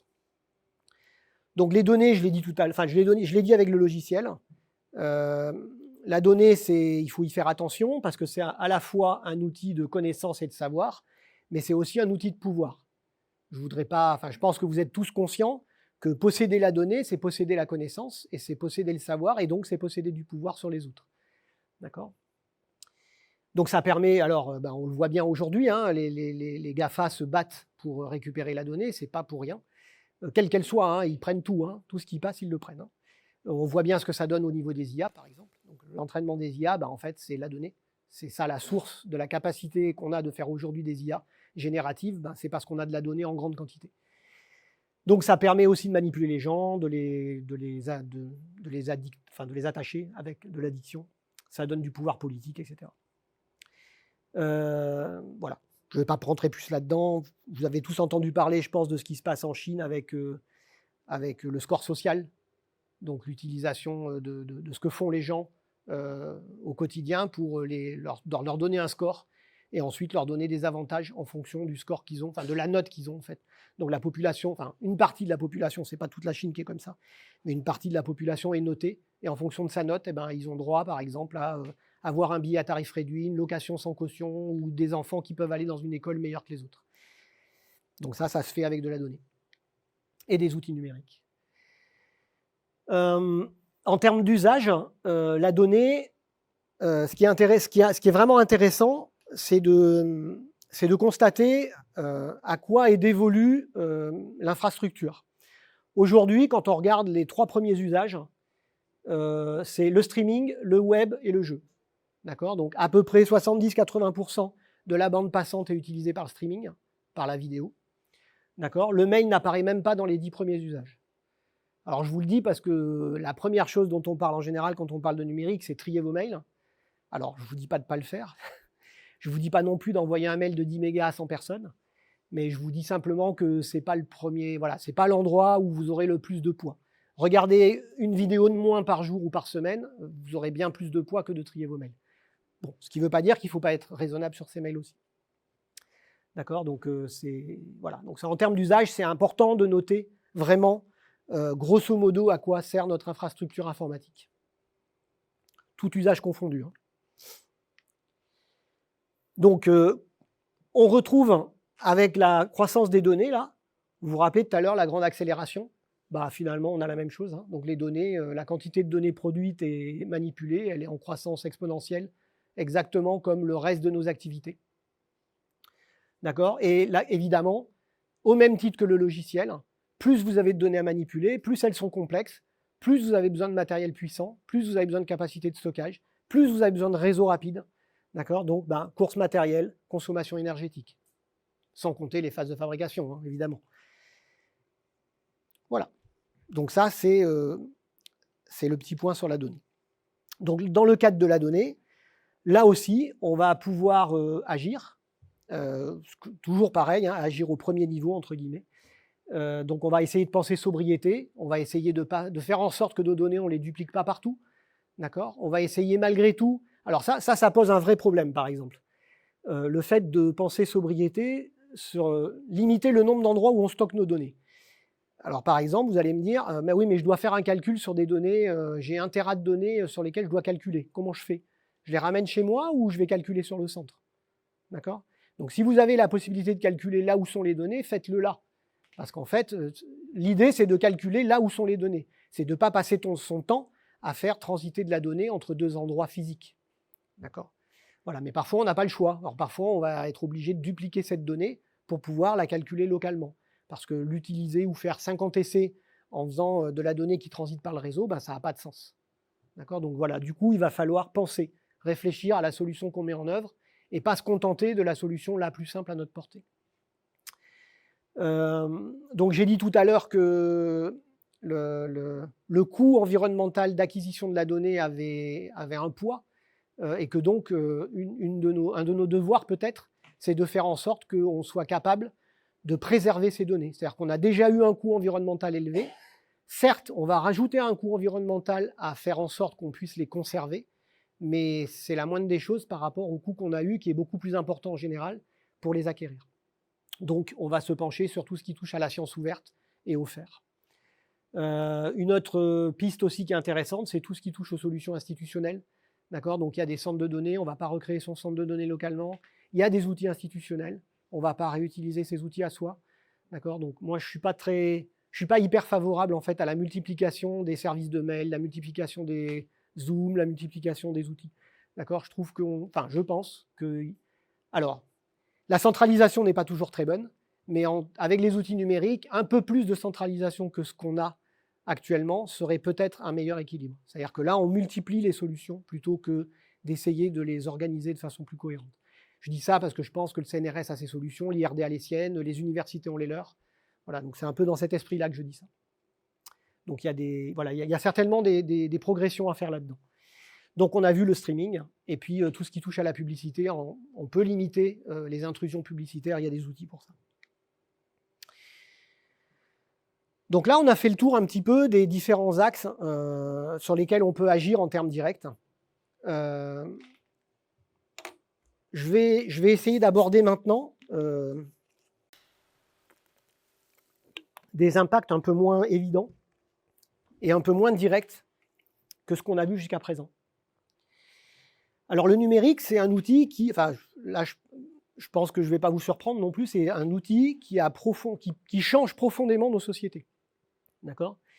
Il nous permet de faire tout un tas de choses qu'on n'était pas capable de faire avant. Et donc, du coup, du fait de ce changement introduit par les outils et de sa généralisation rapide, il crée une forme de changement de la structure de nos sociétés. Alors d'abord, il y a un phénomène d'accélération qui se retrouve un peu partout. On a une accélération dans les flux d'informations. On voit bien aujourd'hui que si il se passe quelque chose à l'autre bout du monde, on le sait dans les 24 heures qui suivent. D'accord ? Donc ça change quand même du télégraphe et du télégramme. Et même de serait-ce que certains d'entre nous ont dû connaître, quoi. Enfin, on n'avait pas cette rapidité d'information quand moi j'étais jeune. Je n'avais pas cette impression-là en tout cas. Donc aujourd'hui, on a vraiment sur la partie information, flux d'informations, sur les flux financiers aussi. Donc on a une accélération très forte, notamment avec une interconnexion des places boursières. Alors il y a quelques années, il a même fallu suspendre les cotations boursières parce que les algorithmes s'étaient emballés et avaient commencé à créer un effondrement boursier. Donc en fait, toutes les places boursières se sont arrêtées pendant une demi-journée, je crois, ou un truc comme ça, avant qu'on reset tout ça et qu'on redémarre sur de bonnes bases. Donc là, ça c'est juste pour vous rappeler que les flux financiers aujourd'hui sont en grande partie gérés par des algorithmes et plus par des humains. Donc on a des phénomènes d'obsolescence qui sont rendus visibles par la rapidité avec laquelle les outils numériques évoluent. L'obsolescence, c'est pas nouveau. On a fait ça avec les ampoules électriques et les banylons. Mais les outils numériques, ils ont vraiment porté ça à l'apogée. Changer de smartphone tous les 6 mois ou des choses comme ça, enfin, c'est vraiment quelque chose qu'on n'avait jamais vu dans l'industrie. Et là, on est passé à une autre dimension. On a aussi des problématiques liées à la globalisation des outils numériques. Les outils numériques, en fait, permettent de globaliser les choses et donc, du coup, créer tout un tas d'interdépendances. Pas d'outils numériques sans mine en Amérique du Sud ou en Afrique. D'accord ? Pas d'outils numériques sans un système de transport à l'échelle mondiale. Pas d'outils numériques sans la Chine qui fabrique les microprocesseurs ou Taïwan. D'accord ? Donc, toutes ces interdépendances, en fait, elles sont particulièrement criantes aujourd'hui. On les a vues se révéler à la crise Covid sur des éléments comme les médicaments ou les masques, mais ça s'est vu aussi sur les outils numériques, puisque pendant plusieurs mois, en fait, les constructeurs n'étaient plus capables de livrer les outils numériques. D'accord ? Les PC, tout ça, ça a duré plusieurs mois même. Il me semble que ça a duré pratiquement 2 ans, où il y a eu des impacts, en tout cas, sur la livraison de matériel et la capacité de fabriquer ces matériels. D'accord ? Donc on est face à une plus grande complexité et des interdépendances assez fortes. Ça interroge la question de la stabilité. C'est-à-dire, par exemple, ce qui s'est passé en Ukraine, on voit bien que, là aussi, une instabilité à un endroit crée des instabilités partout dans le monde. Donc on est face à un outil qui nous rend extrêmement interdépendants et donc peut générer des instabilités. On a des rapports de force qui sont plutôt en faveur des groupes privés au jour d'aujourd'hui. Donc on voit bien d'ailleurs que les patrons de grands groupes sont reçus comme des chefs d'État. Donc ça, c'est un exemple typique qui montre à quel point ces grands groupes sont devenus puissants et agissent sur la marche du monde. Je ne vais pas revenir sur le fait que la dématérialisation est un échec. Alors, quand on dit ça, on pense souvent en fait à la dématérialisation du papier, enfin le fait de ne plus imprimer. Hein. Je pense que voilà, pour ceux qui sont dans des laboratoires, vous avez dû constater qu'on imprime toujours beaucoup, et pour les autres, vous devez le savoir aussi. On a des problématiques de fracture numérique, donc il y a des gens qui ne sont pas du tout en mesure d'utiliser les outils numériques et qui sont un peu laissés sur le côté. D'accord ? Donc en numérisant l'ensemble de notre société, on a tendance un petit peu à oublier toutes les personnes qui ne sont pas forcément à l'aise avec les outils numériques. Je pense aux personnes âgées, mais ça n'est pas que les personnes âgées. Ça peut se retrouver dans toutes les générations, y compris chez les fameux digital natives, qui ne sont pas tous à l'aise en vrai avec les outils numériques et qui n'ont pas un cerveau différent des autres.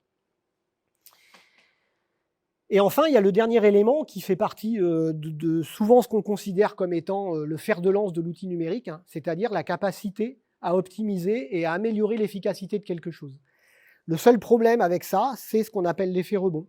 Qui a entendu parler de l'effet rebond ? Ah, ça, il n'y a rien à dire alors. Bon, pour ceux qui n'en avaient pas entendu, l'effet rebond, l'idée juste qu'il y a derrière, c'est à partir du moment où on améliore l'efficacité d'un objet, ou de l'utilisation d'un objet, alors on conduit à un accroissement de l'usage. Et cet accroissement de l'usage compense le gain d'efficacité ou même dépasse le gain d'efficacité qu'on avait pu avoir. Donc ça, c'est quelque chose qu'on va retrouver dans plein de situations. L'exemple que j'aime bien donner, c'est vous isolez votre maison, vous chauffez à 18 dans votre maison d'habitude, vous isolez votre maison et puis vous allez chauffer à 22. Parce que ça vous coûte toujours la même somme, mais vous êtes à 22, c'est vachement plus confortable. Ça, c'est un exemple typique d'effet rebond. D'accord ? Dans le numérique, on va le retrouver avec l'utilisation de l'autopartage, par exemple. Blablacar, c'est un bon exemple. Vous faites des économies ou vous faites des trajets supplémentaires parce que ça ne vous coûte rien. D'accord ? Donc, effectivement, vous partagez la voiture, mais vous faites des trajets que vous n'auriez pas fait parce que c'est remboursé en partie par les co-usagers. Ou alors, vous faites des économies sur vos trajets. À la fin de l'année, vous payez une semaine de vacances aux Maldives avec un vol en avion. Voilà, donc en fait, vous avez explosé largement le gain carbone qu'il aurait pu avoir sur l'utilisation de l'autopartage. Donc en fait, gain d'efficacité égale réinvestissement dans autre chose. C'est un peu ça l'esprit. Alors, on a tout un tas d'impacts sociaux. Alors, des choses qui sont relativement bénignes, entre guillemets, des problématiques liées à la concentration. S'il y en a parmi d'entre vous qui développent ou qui aiment bien être concentrés sur quelque chose, quand on vous dérange, vous vous apercevez sûrement que vous avez perdu tout le château mental que vous aviez en tête. D'accord? Et ce château mental, en fait, il vous faut parfois jusqu'à une vingtaine de minutes pour être capable de revenir à votre état de concentration. Donc, alors ça, c'est vrai quand on vous dérange, quand quelqu'un rentre dans le bureau et vous dérange, mais c'est vrai aussi parce que vous recevez une notification, parce que vous recevez un mail, etc. Donc, les outils numériques participent à empêcher notre concentration dans des longues durées. On a aussi des problématiques de ce qu'on appelle les syndromes de fatigue informationnelle. Ça, c'est lié à notre incapacité à faire le tri dans une quantité d'informations qui est trop importante. Combien vous avez de mails non lus dans votre boîte? Qui a des mails non lus dans sa boîte? Qui n'est pas honnête? Ok, il y en a quand même qui arrivent à tout lire? Oui?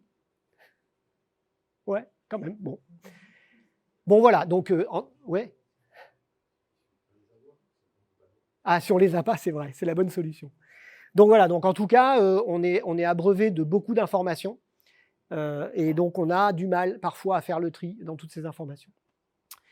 On a évidemment tout ce qui touche au phénomène d'addiction qui peut se retrouver alors dans les réseaux sociaux avec ce qu'on appelle le scrolling infini par exemple, qui agit sur notre avidité d'information.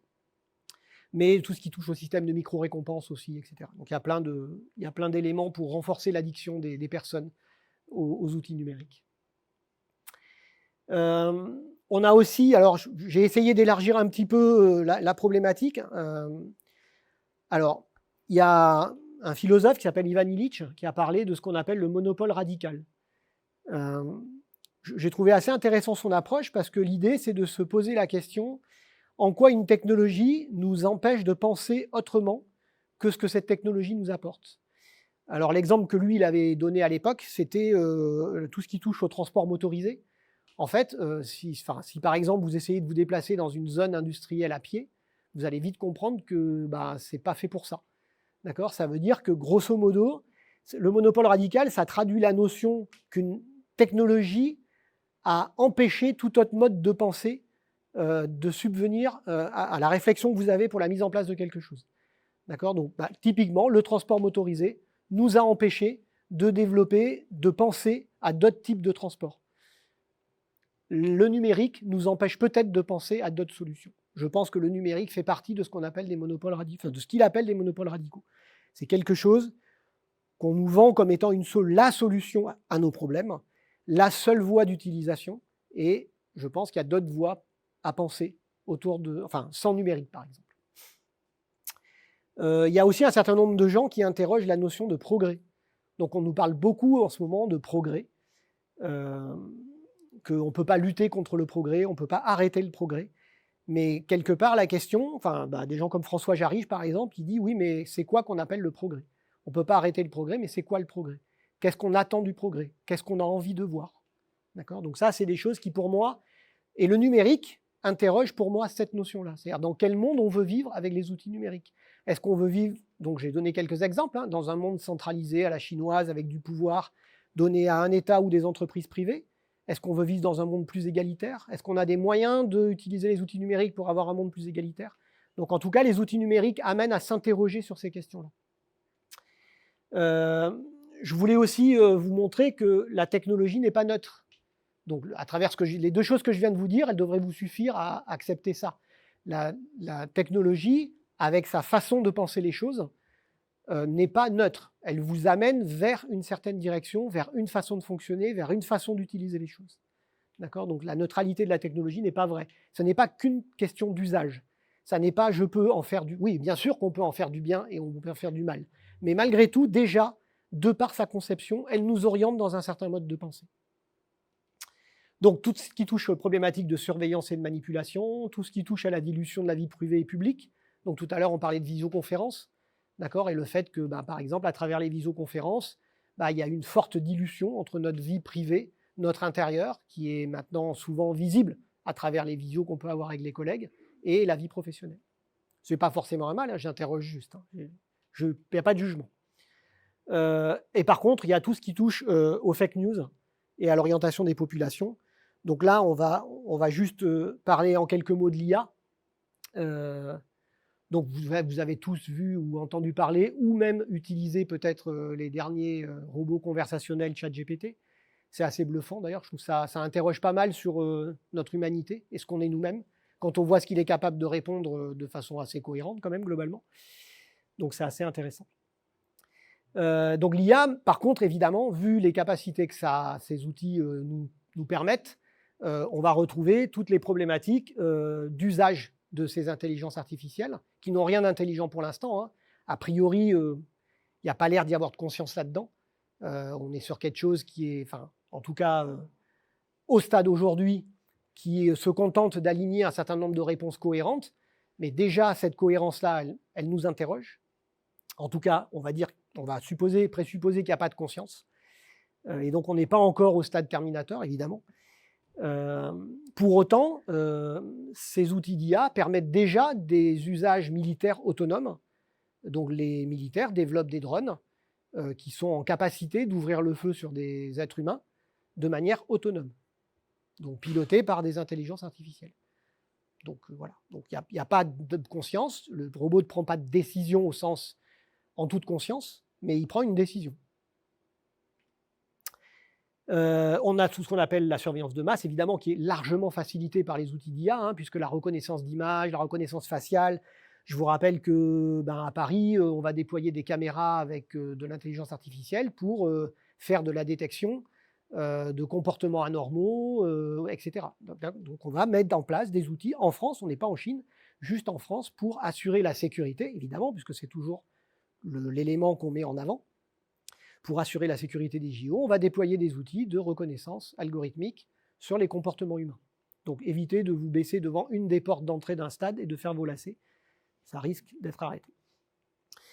Voilà. Donc bon, voilà. Après, il y a plein d'autres choses, hein, mais... Ah oui, si, j'ai oublié de dire ça. Ça, c'est important aussi. Donc pour l'IA, on a un autre problème aussi, qui est tout ce qui touche au travail à la demande. Et l'utilisation des ressources. Alors, on a ubérisé les transports, on a ubérisé tout un tas de choses. On fait la même chose avec l'entraînement des IA. Donc, une partie des gens qui entraînent les IA sont des gens payés à la tâche. Donc, je ne sais plus combien c'est, mais c'est un peu partout dans le monde, en fait, en fonction des langues notamment. Et les gens doivent juste cliquer oui, non, ça c'est pas juste, ça c'est juste, etc. D'accord, donc on a tout un tas d'ubérisation des gens qui sont payés 3 cacahuètes pour entraîner des IA. Et on a donc sur la partie manipulation, hein, donc on a, pour ceux qui ne l'avaient pas vu, il y a un groupe qui s'appelle Team George, qui est une société israélienne très discrète, qui a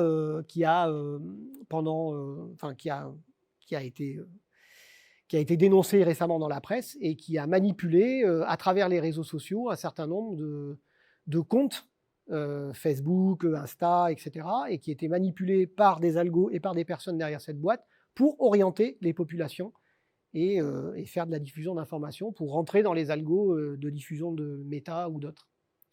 Voilà. Donc là, c'était juste quelques nouvelles. Bon, voilà, donc l'IA touche, c'était pour rappeler que l'IA allait toucher des métiers qu'on pensait intouchables.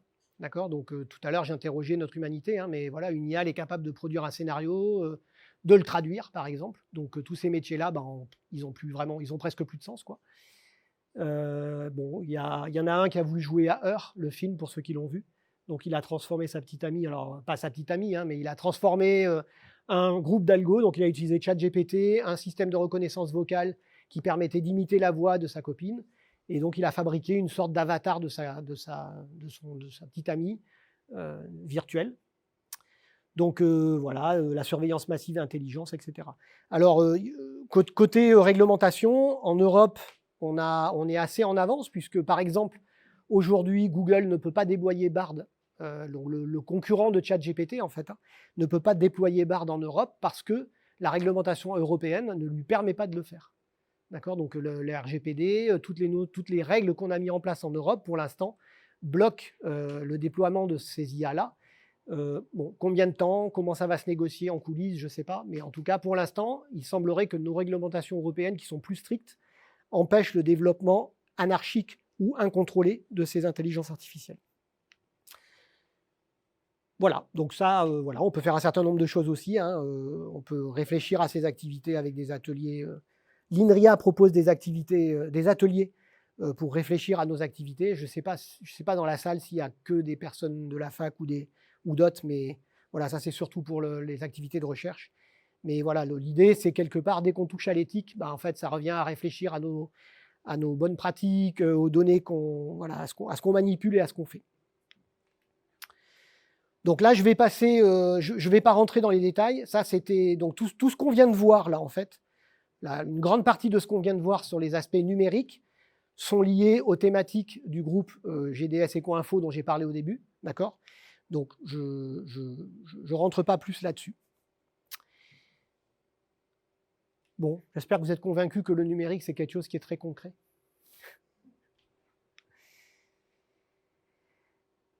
Alors, je vais rapidement parcourir. Alors là, je ne vais pas vous donner... On va passer sur les pistes d'action, hein. Enfin, je vais rester assez haut niveau, parce qu'en vrai, je vous ai donné déjà des pistes d'action concrètes, on va dire, celles de premier niveau. Pour aller au-delà de ces pistes d'action de premier niveau, évidemment, il faut interroger le sens, l'éthique, les valeurs, se poser des questions sur nos activités. Voilà. Donc, en vrai, je ne peux pas vous donner une réponse simple qui marche partout, parce que j'aimerais bien, hein, parce que si j'avais une réponse à vous fournir pour sauver, pour arrêter les dégâts environnementaux, j'adorerais le faire. Donc, il faut effectivement comprendre qu'on est face à quelque chose qui est simple, qui est complexe, qui n'est pas simple, avec beaucoup de choses qui sont interconnectées, donc quelque chose qui est systémique, c'est à l'échelle globale. Donc, pour pouvoir appréhender des choses qui sont systémiques et qui sont complexes, il faut aborder une pensée complexe. Il faut arrêter de raisonner en silo. Donc, il ne faut pas se contenter de dire « tiens, je vais améliorer l'efficacité d'un data center », parce que finalement, si j'améliore l'efficacité du réseau, ou pas de souci, ou l'efficacité du data center, je vais peut-être créer un effet rebond, et donc je vais aggraver la situation. Donc, en fait, il est nécessaire de penser d'une manière un peu plus horizontale et moins verticale. Donc ça veut dire évidemment ralentir, réfléchir, parce que si on veut pouvoir réfléchir correctement, on est obligé de ralentir. Ça, vous ne l'avez pas vu. Quand on se pose, on va pouvoir appliquer des règles un peu plus simples, des règles un peu plus générales, pardon. Quand on se pose pour réfléchir, on aura toutes les règles habituelles qu'on a dans le respect de l'environnement, c'est-à-dire refuser de consommer, refuser de créer de nouveaux matériels, refuser d'acheter, refuser de développer quelque chose de nouveau parce qu'on a déjà un service qui existe, d'accord, etc., etc. On va réduire notre consommation de toutes les façons possibles, on va réutiliser, on va recycler quand on est à la fin et rendre à la terre, ça c'est bon, ça va ensemble. On va mettre en place des actions de sobriété, d'accord, donc ça tombe bien, c'est plus un gros mot, on a le droit de le dire. Je ne sais pas si on pense tous la même chose de ce que veut dire le mot sobriété, mais bon. En tout cas, voilà, on peut en parler. La sobriété, c'est quand même utiliser le moins de ressources possible et répondre aux besoins. D'accord, donc c'est un peu ça le leitmotiv. La low-tech, c'est une bonne réponse aussi. C'est a priori un outil qui est plutôt résilient, plutôt sobre, qui est facile à réparer, que tout le monde peut prendre en main. D'accord. Alors, face aux outils numériques, je sais que la low-tech, c'est pas tout à fait la même notion. Par exemple, la low-tech de mon frigo, c'est je vais créer une fenêtre avec une boîte en bois, et puis quand je vais ouvrir ma fenêtre en hiver, je mettrai ma nourriture dedans, elle sera dehors, et ça va très bien marcher. Ça, c'est de la vraie low-tech. La low-tech numérique, ça passe peut-être par des notions de open hardware, open source, etc. D'accord. Donc, des outils standardisés, faciles à utiliser, pas trop consommateur de ressources, ça c'est sous-entendu, on ne veut pas se passer du numérique. Parce que le numérique, on sait, je l'ai dit tout à l'heure dès le début, on sait que le numérique a un intérêt. D'accord. Par contre, à quoi on l'affecte, comment on s'en sert, comment on le fait durer, c'est ça les vraies questions. Donc c'est un défi, hein. Faire du low-tech avec le numérique, c'est un sacré défi. Aujourd'hui, on n'est pas encore dans cette voie-là. Moi, je rajouterai, je sais que celui-là reste encore un gros mot, je rajouterai la notion de décroissance. Alors la décroissance, encore une fois, ça rejoint la notion de progrès de tout à l'heure. C'est-à-dire, qu'est-ce qu'on appelle décroissance? Moi, je parle juste de décroissance économique. Je ne parle pas de décroissance du progrès humain. Je ne parle pas de décroissance de la qualité de soins dans les hôpitaux. Je ne parle pas de décroissance sur la qualité de l'enseignement pour mes enfants à l'école. D'accord? Je parle de décroissance économique. Je parle juste de changer un indicateur. Je dis simplement, peut-être que, alors même qu'on sait que la croissance économique, le PIB, l'indicateur économique dont on utilise aujourd'hui, est totalement lié à la consommation d'énergie fossile et donc à la quantité de CO2 qu'on renvoie dans l'atmosphère, peut-être qu'il faudrait s'interroger sur la notion de croissance économique. Donc quand on parle de décroissance, enfin quand moi je parle de décroissance ici, je parle de cette décroissance-là. Je parle de s'interroger sur ces éléments-là. Donc on a vu tout à l'heure, hein, l'efficacité et la résilience, c'est des choses qui sont un peu antinomiques parce que si je veux avoir de l'efficacité, ben, il faut que j'optimise mon truc, mais quand j'optimise ce que je suis en train de faire, ben, au final, j'ai plus qu'un truc qui est hyper efficace. Mais si ce truc il est hyper efficace, ben, dès qu'il tombe en panne, c'est toute ma chaîne qui tombe en rade. D'accord? Donc la robustesse et la résilience sont un peu antinomiques avec l'efficacité. Donc on a peut-être un meilleur équilibre à trouver entre l'efficacité pure et dure, qu'on a tendance à tout le temps chercher, et des notions de robustesse et de résilience qui sont nécessaires à faire quelque chose qui est plus distribué. Parce qu'aujourd'hui, on a tendance, en fait, avec la mondialisation, au final, on a tendance à centraliser, c'est ce qui s'est passé avec la Chine et les masques, par exemple, ou les médicaments, on va centraliser ça à un endroit, et du coup, on se retrouve en position de faiblesse. Dans le cadre d'une organisation, on a un poids qui est encore plus important. Les études de Carbone 4 montrent que c'est à peu près 60-40 entre la part collective et la part individuelle. Dans ma part individuelle, j'ai mes voyages, mon alimentation. D'accord? C'est les deux gros morceaux. Hein. Vous passez vegan et vous ne voyagez plus, vous êtes au minimum de ce que vous pouvez faire. Du côté collectif, c'est les infrastructures, c'est notre milieu professionnel. Si je veux agir dans le cadre collectif, je ne peux pas en tant qu'individu, mais je peux dans mon cadre professionnel. Si dans mon cadre professionnel, je suis en position de pouvoir, alors je peux influer la part collective. D'accord? Donc, dans le cadre de la part collective, c'est très important de s'apercevoir que dans le cadre professionnel, on agit sur cette part, donc sur les 60% de notre part moyennée. Et évidemment, quand on est dans l'ESR, ben, on a une valeur d'exemple. Hein. La recherche et l'enseignement, c'est l'exemple. On a un soutien légal à travers la loi Rennes, donc qui a été votée en novembre 2021 et qui impose, entre guillemets, de l'utilisation de matériel recyclé, de l'apprentissage dans les écoles, etc. Donc voilà, donc, on peut évidemment rajouter quelques pistes complémentaires donc, en se donnant du temps et en se formant à tout ce qu'on vient de voir, un peu plus loin que juste cette conférence qui vous apportera des éléments. On peut élargir aussi notre conception, notre réflexion à tout ce qui touche aux objectifs de développement durable. Donc là, on ne va pas rentrer dans les détails maintenant, on pourra en parler pendant les quelques questions, mais il est important de noter que l'ensemble des éléments d'objectifs de développement durable proposés par l'ONU sont interreliés. C'est un peu comme les limites planétaires de tout à l'heure. Quand on fait du changement climatique, la biodiversité elle est impactée, et vice-versa. Si vous rasez toutes les forêts, vous influez le climat. D'accord ? Si vous injectez du CO2, vous tuez les forêts par pluie acide ou par sécheresse. D'accord ? Donc tous les éléments sont interreliés. 3 dangers. Le technosolutionnisme. Penser, au vu des objectifs que le GIEC nous demande de tenir, enfin nous propose de tenir, enfin nous incite à tenir, avec la décroissance nécessaire de notre injection de CO2, penser qu'une solution technique magique va nous sauver, c'est du rêve. Aujourd'hui, si on déployait par exemple la fusion nucléaire, c'est 30, 40, 50 ans avant de le faire. Et aujourd'hui, on ne sait pas le faire, de toute façon. Déployer du nucléaire, on peut le faire à petite échelle, on ne peut pas le faire partout. On ne va pas déployer du nucléaire dans un tas de pays dont on ne veut pas qu'ils aient l'arme nucléaire. D'accord ? Puisqu'en plus, il y a des usages mixtes de ce type de technologie. D'accord ? Donc les technosolutionnismes, ils commencent à être un petit peu tard pour penser au technosolutionnisme. Donc aller sur Mars, c'est bien, mais qui va pouvoir aller sur Mars ? Pas toute l'humanité. L'efficacité, on en a parlé tout à l'heure. Ne regarder nos solutions que sous l'angle de l'efficacité, c'est faire le lit de l'effet rebond. Donc il faut impérativement... Je ne dis pas qu'il ne faut pas faire de l'efficacité, hein. Je dis juste que ça ne peut pas être la seule réponse à nos problèmes. On a aussi un certain nombre de freins à l'action. Je dis 10 minutes ou j'arrête ? Ouais, allez, vraiment sur cette partie-là, donc là, celle-là, je la passe. D'accord ? Donc ça, c'est tout ce que fait Eco-Info. Donc vous regarderez les slides, hein, on fait de la formation, on informe, on communique, etc. Donc juste, je vais vous parler en quelques minutes, et puis après on pourra discuter, des différents freins qui nous empêchent d'agir aujourd'hui. Alors, il y a plein d'éléments psychologiques et sociétaux qui interviennent. Aucun des éléments dont je vais vous parler maintenant n'est à lui seul une réponse. D'accord ? Ils interviennent tous à plus ou moins grande échelle.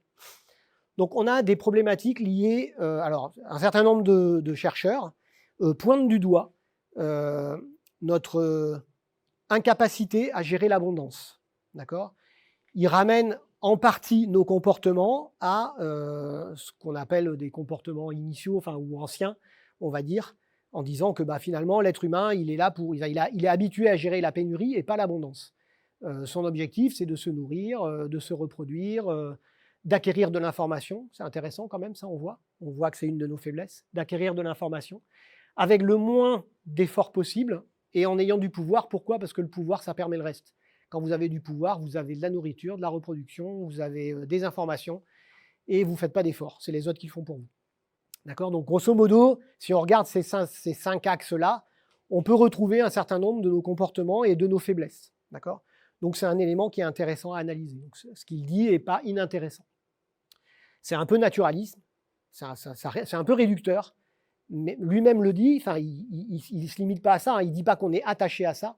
Il dit simplement qu'on a ça en nous et que ça fait partie de ce qu'on est, de notre nature animale, mais que malgré tout, si on veut s'affranchir de ça, peut-être qu'il faut en prendre conscience, et puis il faut travailler d'une certaine manière à l'échelle individuelle et collective sur ces problématiques-là, plutôt que de les accentuer, notamment par les outils numériques, par exemple. Les outils numériques, ils accentuent ça. Pas d'effort, on commande à manger, la sexualité sur Internet, enfin, vous voyez, le pouvoir avec les likes. Donc on retrouve dans les outils numériques un peu ces faiblesses-là. On a tout un tas de biais cognitifs, notamment un qui est important, qui est l'aversion aux pertes. Donc on a beaucoup de mal à lâcher ce qu'on a acquis. D'accord ? Donc si on vous donne 50 € à la fin du mois supplémentaire, vous serez très content. Si on vous dit qu'on va vous en enlever 50, votre colère ne sera pas proportionnelle aux 50 € que vous avez gagnés. D'accord ? Donc voilà, on a beaucoup de mal à perdre ou à diminuer. Ça explique à lui seul déjà une des raisons pour lesquelles on a du mal à se restreindre et à rentrer dans une logique de sobriété nécessaire. Bon, après, on a tout un tas d'autres biais. Je ne vais pas rentrer dans les biais, il y en a beaucoup trop. Ils sont très utilisés dans le monde du numérique pour orienter les comportements des gens. Donc, on a parlé tout à l'heure d'addiction, de micro-récompenses. Le scrolling infini dont on a parlé, ça fait partie de notre quête d'information, donc ça nous rend accro au fait de « il y a encore des infos intéressantes », d'autant plus qu'on est enfermé dans des bulles informationnelles qui sont que des choses qui nous intéressent, ou presque, d'accord, puisque les algos savent ce qui nous intéresse. Voilà, donc on a tout ce qui est dark pattern, donc tout ce qui est mis en place en termes d'interface utilisateur pour vous obliger à faire ou vous orienter vers des choix. Il n'y a plus que 2 paires de chaussures disponibles et 15 personnes sont en train de regarder cette paire de chaussures-là. Donc voilà, donc là j'ai mis une citation de Tristan Harris, qui est un ancien philosophe produit de chez Google, et qui dit que simplement, en fait, on a une technologie divine, mais on a encore le niveau émotionnel, comment il dit, paléolithique, voilà, des émotions paléolithiques et des institutions médiévales. Donc j'aime bien cette phrase. Donc les biais cognitifs, vous voyez, il y a tout ça, enfin il y en a plein. Voilà, donc c'est très intéressant. En grosso modo, les 4 secteurs pour lesquels ces biais existent, c'est parce qu'on est confronté à trop d'informations, qu'on a besoin de les mémoriser. Ici, les mémoriser, on a trop d'informations face à nous. Les choses n'ont pas forcément assez de sens et on a besoin d'agir vite. Donc là, on retrouve les éléments naturels de l'être humain dans la nature. D'accord ? Donc on va retrouver le fait que historiquement, nous sommes des animaux, nous avons dû survivre dans un monde naturel qui n'était pas forcément favorable à notre survie, et donc on a construit tout un tas de biais cognitifs pour nous permettre de mieux réagir face à un environnement qui pouvait être dangereux. D'accord ? Donc on voit un mouvement, on détecte un mouvement, il faut prendre une décision, il faut interpréter ça.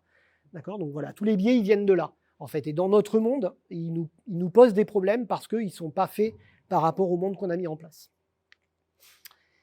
Donc la complexité est souvent présentée comme un frein. Moi, je voulais présenter comme une solution. D'accord ? Donc j'ai tendance à penser que la notion de pensée complexe et le fait de regarder les choses d'une manière un peu plus systémique est indispensable à résoudre les problèmes auxquels on est confronté. On ne peut pas résoudre une crise à l'échelle planétaire en pensant de façon verticale. Donc je pense qu'il faut refuser le réductionnisme et la vision de Descartes de tout découper en petits bouts. On a tout un tas de freins sociaux, donc on en a parlé un peu en creux, hein, l'économie de l'attention, l'objectif étant de retenir le maximum de temps de cerveau des personnes.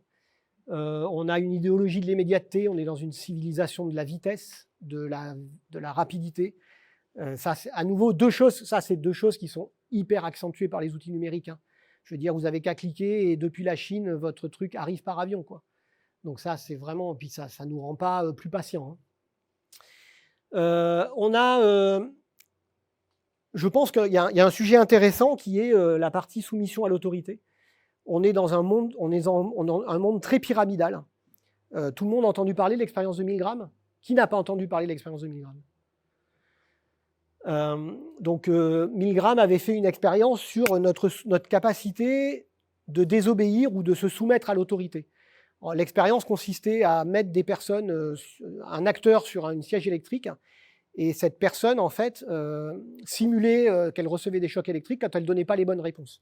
En fait, ce qu'on testait, c'était la personne qui donnait les chocs électriques à l'autre, et on voulait savoir jusqu'où il était capable d'aller.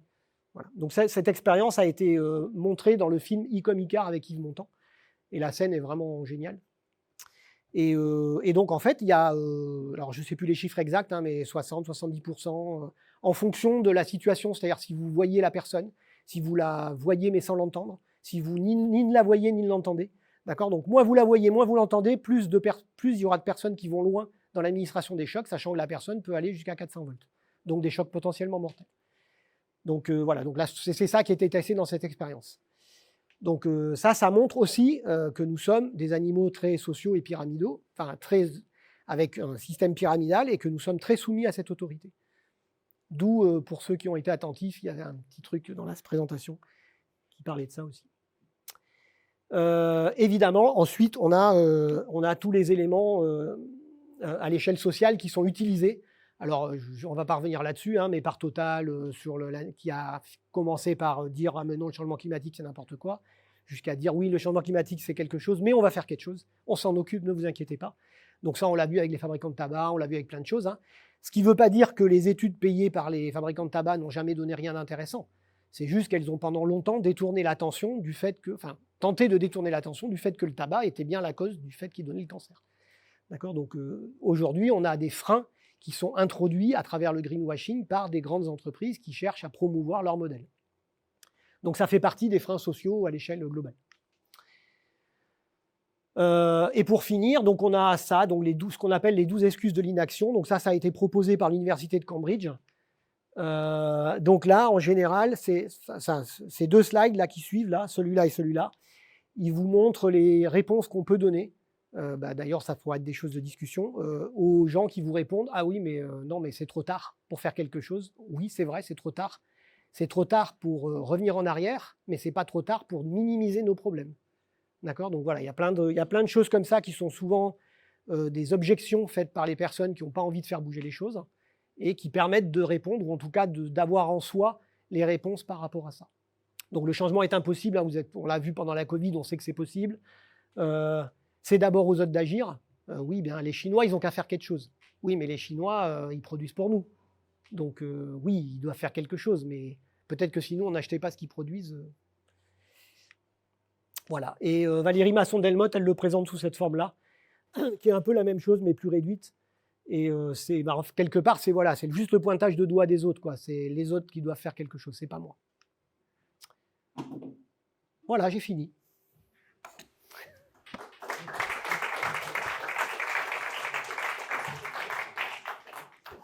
Je suis désolé, je suis long. C'était passionnant. On passe aux questions. Le temps de réfléchir à ce que vous, au quotidien, vous pourriez faire ou questionner justement Didier sur je ne sais pas, par exemple, vos recherches, les datas, l'utilisation que vous en faites, ce qu'on pourrait améliorer aussi pour limiter l'impact. Est-ce que tu peux, le temps que les mains se lèvent, nous expliquer rapidement en quoi consiste le guide? Je crois que tu as rédigé avec d'autres hein, un guide de bonnes pratiques numériques responsables pour les organisations, pour qu'on puisse aussi, nous, s'inspirer et voir ce qu'on peut faire de manière très concrète. Alors ça, ouais, c'est bon. Ça, c'est porté par... en fait, j'ai fait partie des rédacteurs de ce guide, en fait, qui a été porté par l'ADINUM, donc la direction numérique des affaires de l'État.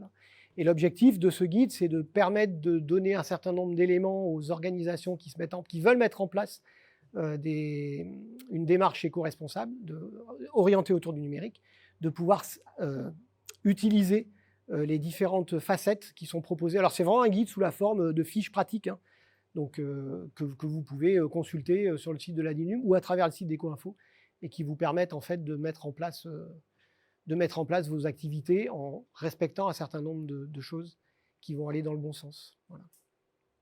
Ou qui permettent de se poser les bonnes questions. Qu'est-ce que je dois faire par rapport à tel choix? Et en termes de critères, peut-être, quand on s'apprête à acheter de manière Oui, assez on va responsable, retrouver, on va retrouver un peu ce que j'ai dit là. Hein. On va retrouver des problématiques sur les critères d'achat, notamment. Donc, quels sont les critères qu'on va privilégier, critères d'achat éco-responsables, les normes auxquelles il va falloir s'attacher. Alors, ce que je dis tout à l'heure, c'est ça, c'est que dans l'ESR, en fait, on n'a pas trop à se poser la question parce que grâce à Matinfo, en fait, le marché nous garantit le mieux disant aujourd'hui sur ces aspects-là. Donc, je crois que c'est 15%. 15% des critères du marché aujourd'hui sont consacrés à ces éléments éco-responsables. Donc, dans l'ESR, c'est quand même assez important. Et c'est un marché qui est vraiment à l'avant-garde de tous les marchés qui se font en France et même en Europe, puisque Matinfo, c'est le plus gros marché européen pour les constructeurs informatiques. Donc, c'est quelque chose qui vraiment a permis au fil des années de faire évoluer aussi des entreprises comme Dell, notamment, mais pas que. Hein. HP aussi, du coup, introduit des éléments comme ça, et ça les a vraiment fait évoluer dans leur façon de proposer des matériels qui soient mieux conçus, plus réparables. Et là, même les modèles de business de ces entreprises sont en train d'évoluer vers des notions de location, vers des notions vers d'autres notions que la vente en masse de matériel, en fait. Donc, ils sont vraiment en train de s'interroger sur les prochains modèles soutenables pour eux en termes économiques, mais qui iraient dans le bon sens environnemental. Donc, il y a, des objets comme Matinfo sont des choses qui font évoluer en fait les choses, même chez les constructeurs informatiques. Et on va retrouver une partie de ces choses-là dans le guide, en fait. Génial. Donc, si vous avez des questions, c'est le moment. Cédric? Merci pour l'exposé. J'ai une première question, un peu une boutade. Est-ce qu'il faut systématiser Shabbat? Shabbat, c'est dans le judaïsme, ils ne touchent pas le vendredi, je crois, ou le samedi. Ils n'ont pas le droit d'allumer la lumière, d'utiliser l'ordinateur. Parce qu'il faut tous qu'on se convertisse. Non, ça ne marche pas bien. Je vais parler comme ça, ce sera mieux. Mais garde-le parce qu'ils enregistrent la question. Garde-le parce qu'ils enregistrent la question. Donc, c'était une boutade sur est-ce qu'il faut systématiser Shabbat? Est-ce qu'il faut tous se convertir au judaïsme ou pas? Pourquoi pas? Non, la deuxième, par rapport au numérique, c'est si on compare ça à l'agriculture, par exemple, qui a d'autres problèmes aussi, il y a un scénario en face de futur désirable, avec les agricultures bio, etc., etc. Chacun fait son potager, et on mange tous bien.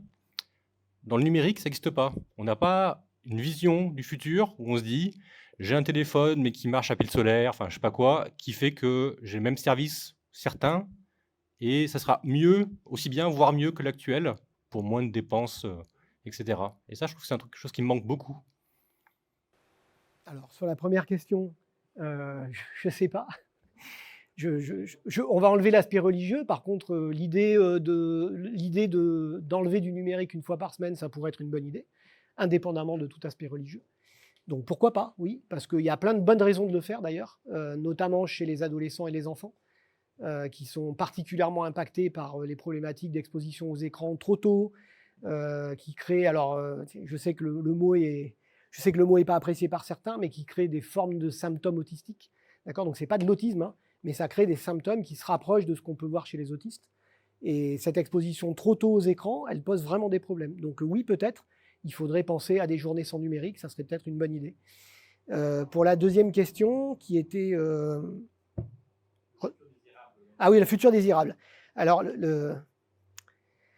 c'est un peu compliqué de te répondre parce que quand tu dis le numérique ne pense pas à des futurs désirables, ce n'est pas le rôle des gens qui fabriquent des objets numériques. Normalement, ça ne devrait pas être ce rôle-là. Donc, c'est à nous de nous emparer de ce que font les fabricants pour ne pas le prendre ou pas l'utiliser. Il y a quand même des gens dans la mouvance du monde numérique qui se posent la question de fabriquer des outils open hardware, de fabriquer de l'open source, donc qui ont des visions quand même d'un numérique qui n'est pas celui que nous inculquent les géants de la tech aujourd'hui. D'accord ? Donc tu ne peux pas dire non plus qu'il n'y a pas cette mouvance-là aussi. Et à l'origine même du mouvement numérique et d'Internet, il y avait vraiment une vision de partage et de collectivisme, entre guillemets. Je fais attention avec ce mot-là, mais tu vois, une vraie vision de partage et d'ouverture qui a été galvaudée, clairement, avec ce qui est devenu Internet. Mais à l'origine, il y avait cette vision-là. Donc je ne pense pas que le numérique ou les gens qui sont présents dans le numérique ne portent pas ces valeurs-là. Par contre, elle est pour l'instant écrasée par d'autres valeurs. Ça, oui. Célia ? Célia ?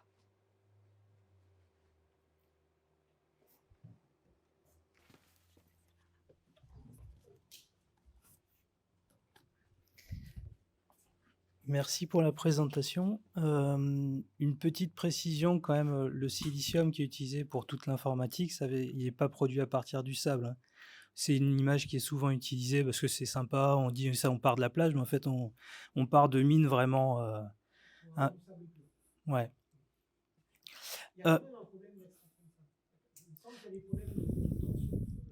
Et sur le sable, ça va être plus sur d'autres problématiques autour du béton, du ciment. Sinon, en fait, moi, ce qui m'interroge, en fait, c'est très bien qu'on puisse en discuter, nous, au sein de l'université. Par contre, je pense que ce type de présentation, il faut qu'on puisse le faire, en fait, à l'ENA, à Sciences Po, en fait, aux sphères réellement dirigeantes qui ne connaissent rien à la science et à l'histoire technologique et de nos progrès, en fait, sur quoi ils sont basés. Parce que pour eux, en fait, effectivement, ils sont restés avec cette image que le numérique est immatériel. Donc, ils en parlent pour améliorer l'agriculture. Pour répondre au manque de main-d'œuvre, ils vont nous dire on va créer des robots. Et ils mettent des milliards et des milliards là-dessus. Donc, c'est là-dessus, je pense qu'on a plus de responsabilité à essayer d'aller porter cette parole un peu plus haut. Entre nous, c'est bien.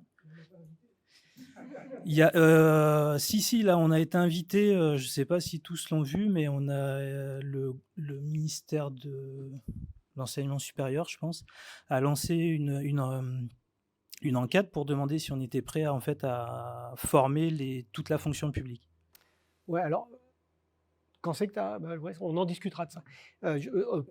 Juste pour info, en tant que groupe Eco-Info, on est parfois sollicité, notamment par l'Assemblée nationale. On a été sollicité plusieurs fois sur des réflexions, notamment quand il y a eu la loi Rennes. D'ailleurs, les recommandations à l'époque qu'on avait faites, c'était 5 ans de garantie et pas 2 ans. Ou c'était antérieur à la loi Rennes, quand il y avait eu l'extension de garantie à 2 ans. Donc on avait été interrogés. Nous, nos recommandations étaient 5 ans. Et on s'est fait... ça n'a pas été retenu, mais en tout cas, voilà. Donc parfois, on est interrogé en tant que groupe sur ces aspects-là. Mais la dernière fois, on a répondu il y a des membres du groupe qui ont répondu au rapport de l'ARCEP, là. Et dedans, on a osé dire qu'il allait peut-être falloir se poser la question des usages. Et Yann Lequin, il nous est tombé dessus en nous traitant d'obscurantistes médiévaux. Donc, bon, voilà. Après, je comprends sa position. Sa vision, c'est que la technologie est une bonne chose. La technologie apporte des bonnes choses, hein. Moi, je suis informaticien. Je trouve ça effectivement magique ce qu'on est capable de faire. Quand on voit une IA générative et ce qu'elle est capable de produire, franchement, ça interroge, quoi. On a vraiment fait des choses extraordinaires. Mais il faut aussi, il me semble, ouvrir les yeux sur les conséquences de ce qu'on fait et donc avoir un peu de lucidité, quoi. C'est tout, simplement. Bonjour, merci pour les infos. On a parlé des data centers, mais j'ai pas trop entendu parler des gaz fluorés. Est-ce que c'est parce qu'ils sont devenus marginaux aujourd'hui ? Non, ils sont utilisés dans la fabrication des matériaux, dans la fabrication des wafers, il me semble, essentiellement, dans la microélectronique. Mais ils font partie des gaz à effet de serre, avec des impacts qui sont plusieurs centaines de fois supérieurs au CO2. Voilà. Maintenant, les quantités, je ne les sais pas, je ne les ai pas mis dans la présentation, et je ne te dirai pas les chiffres de tête, hein. Mais je sais que l'impact des gaz fluorés est extrêmement important et participe à l'équivalent CO2 des 50 gigatonnes, en fait. Mais il y participe. Après, te donner les chiffres, je ne sais pas te dire. Et ils n'ont pas disparu à ma connaissance. Ça répond à ta question? Oui. Effectivement, on pourrait après, ce qu'on a vu, c'est quand même un survol. Hein. On a regardé beaucoup de choses. Et donc, du coup, on n'est pas rentré dans les détails de chacun des éléments où on pourrait, si on se mettait à creuser dans chacun des silos qu'on a vus de haut aujourd'hui, effectivement, on tomberait dans chacun des silos sur les éléments graves de chaque silo, quoi. Notamment les gaz fluorés qui sont un des éléments importants.